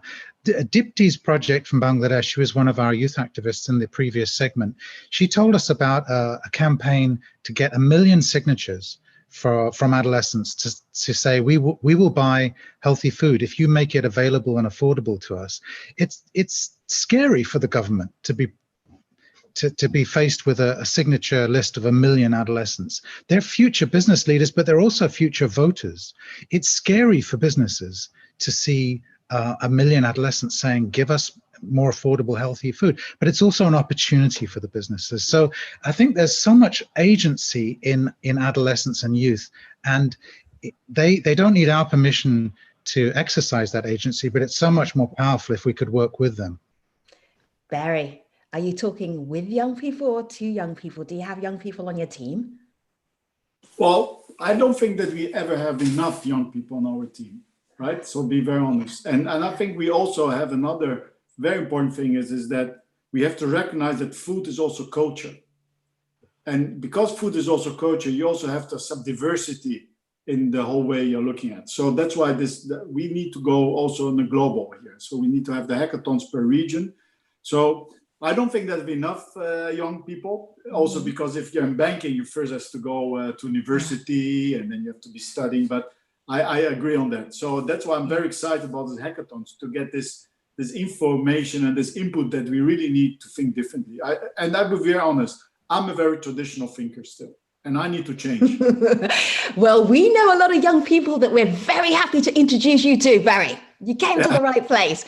Barry, thank you so much. Lawrence, thank you so much. Everybody who took part in this Youth Activist Voices and Food Systems Racing for Change.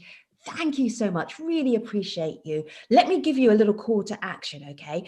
Because the Food Systems Summit, it's coming up. And as Sophie told us much earlier, you don't need an invitation. You are absolutely invited. But you can also sign up to be a food systems hero. And I want to give you that superpower. So go to, are you ready? UN.org/food-systems-summit. I know you need me to do it one more time. All right.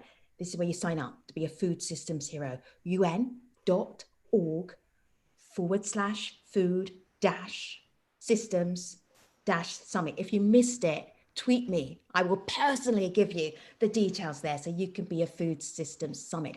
All right, this is a 24-hour global conversation.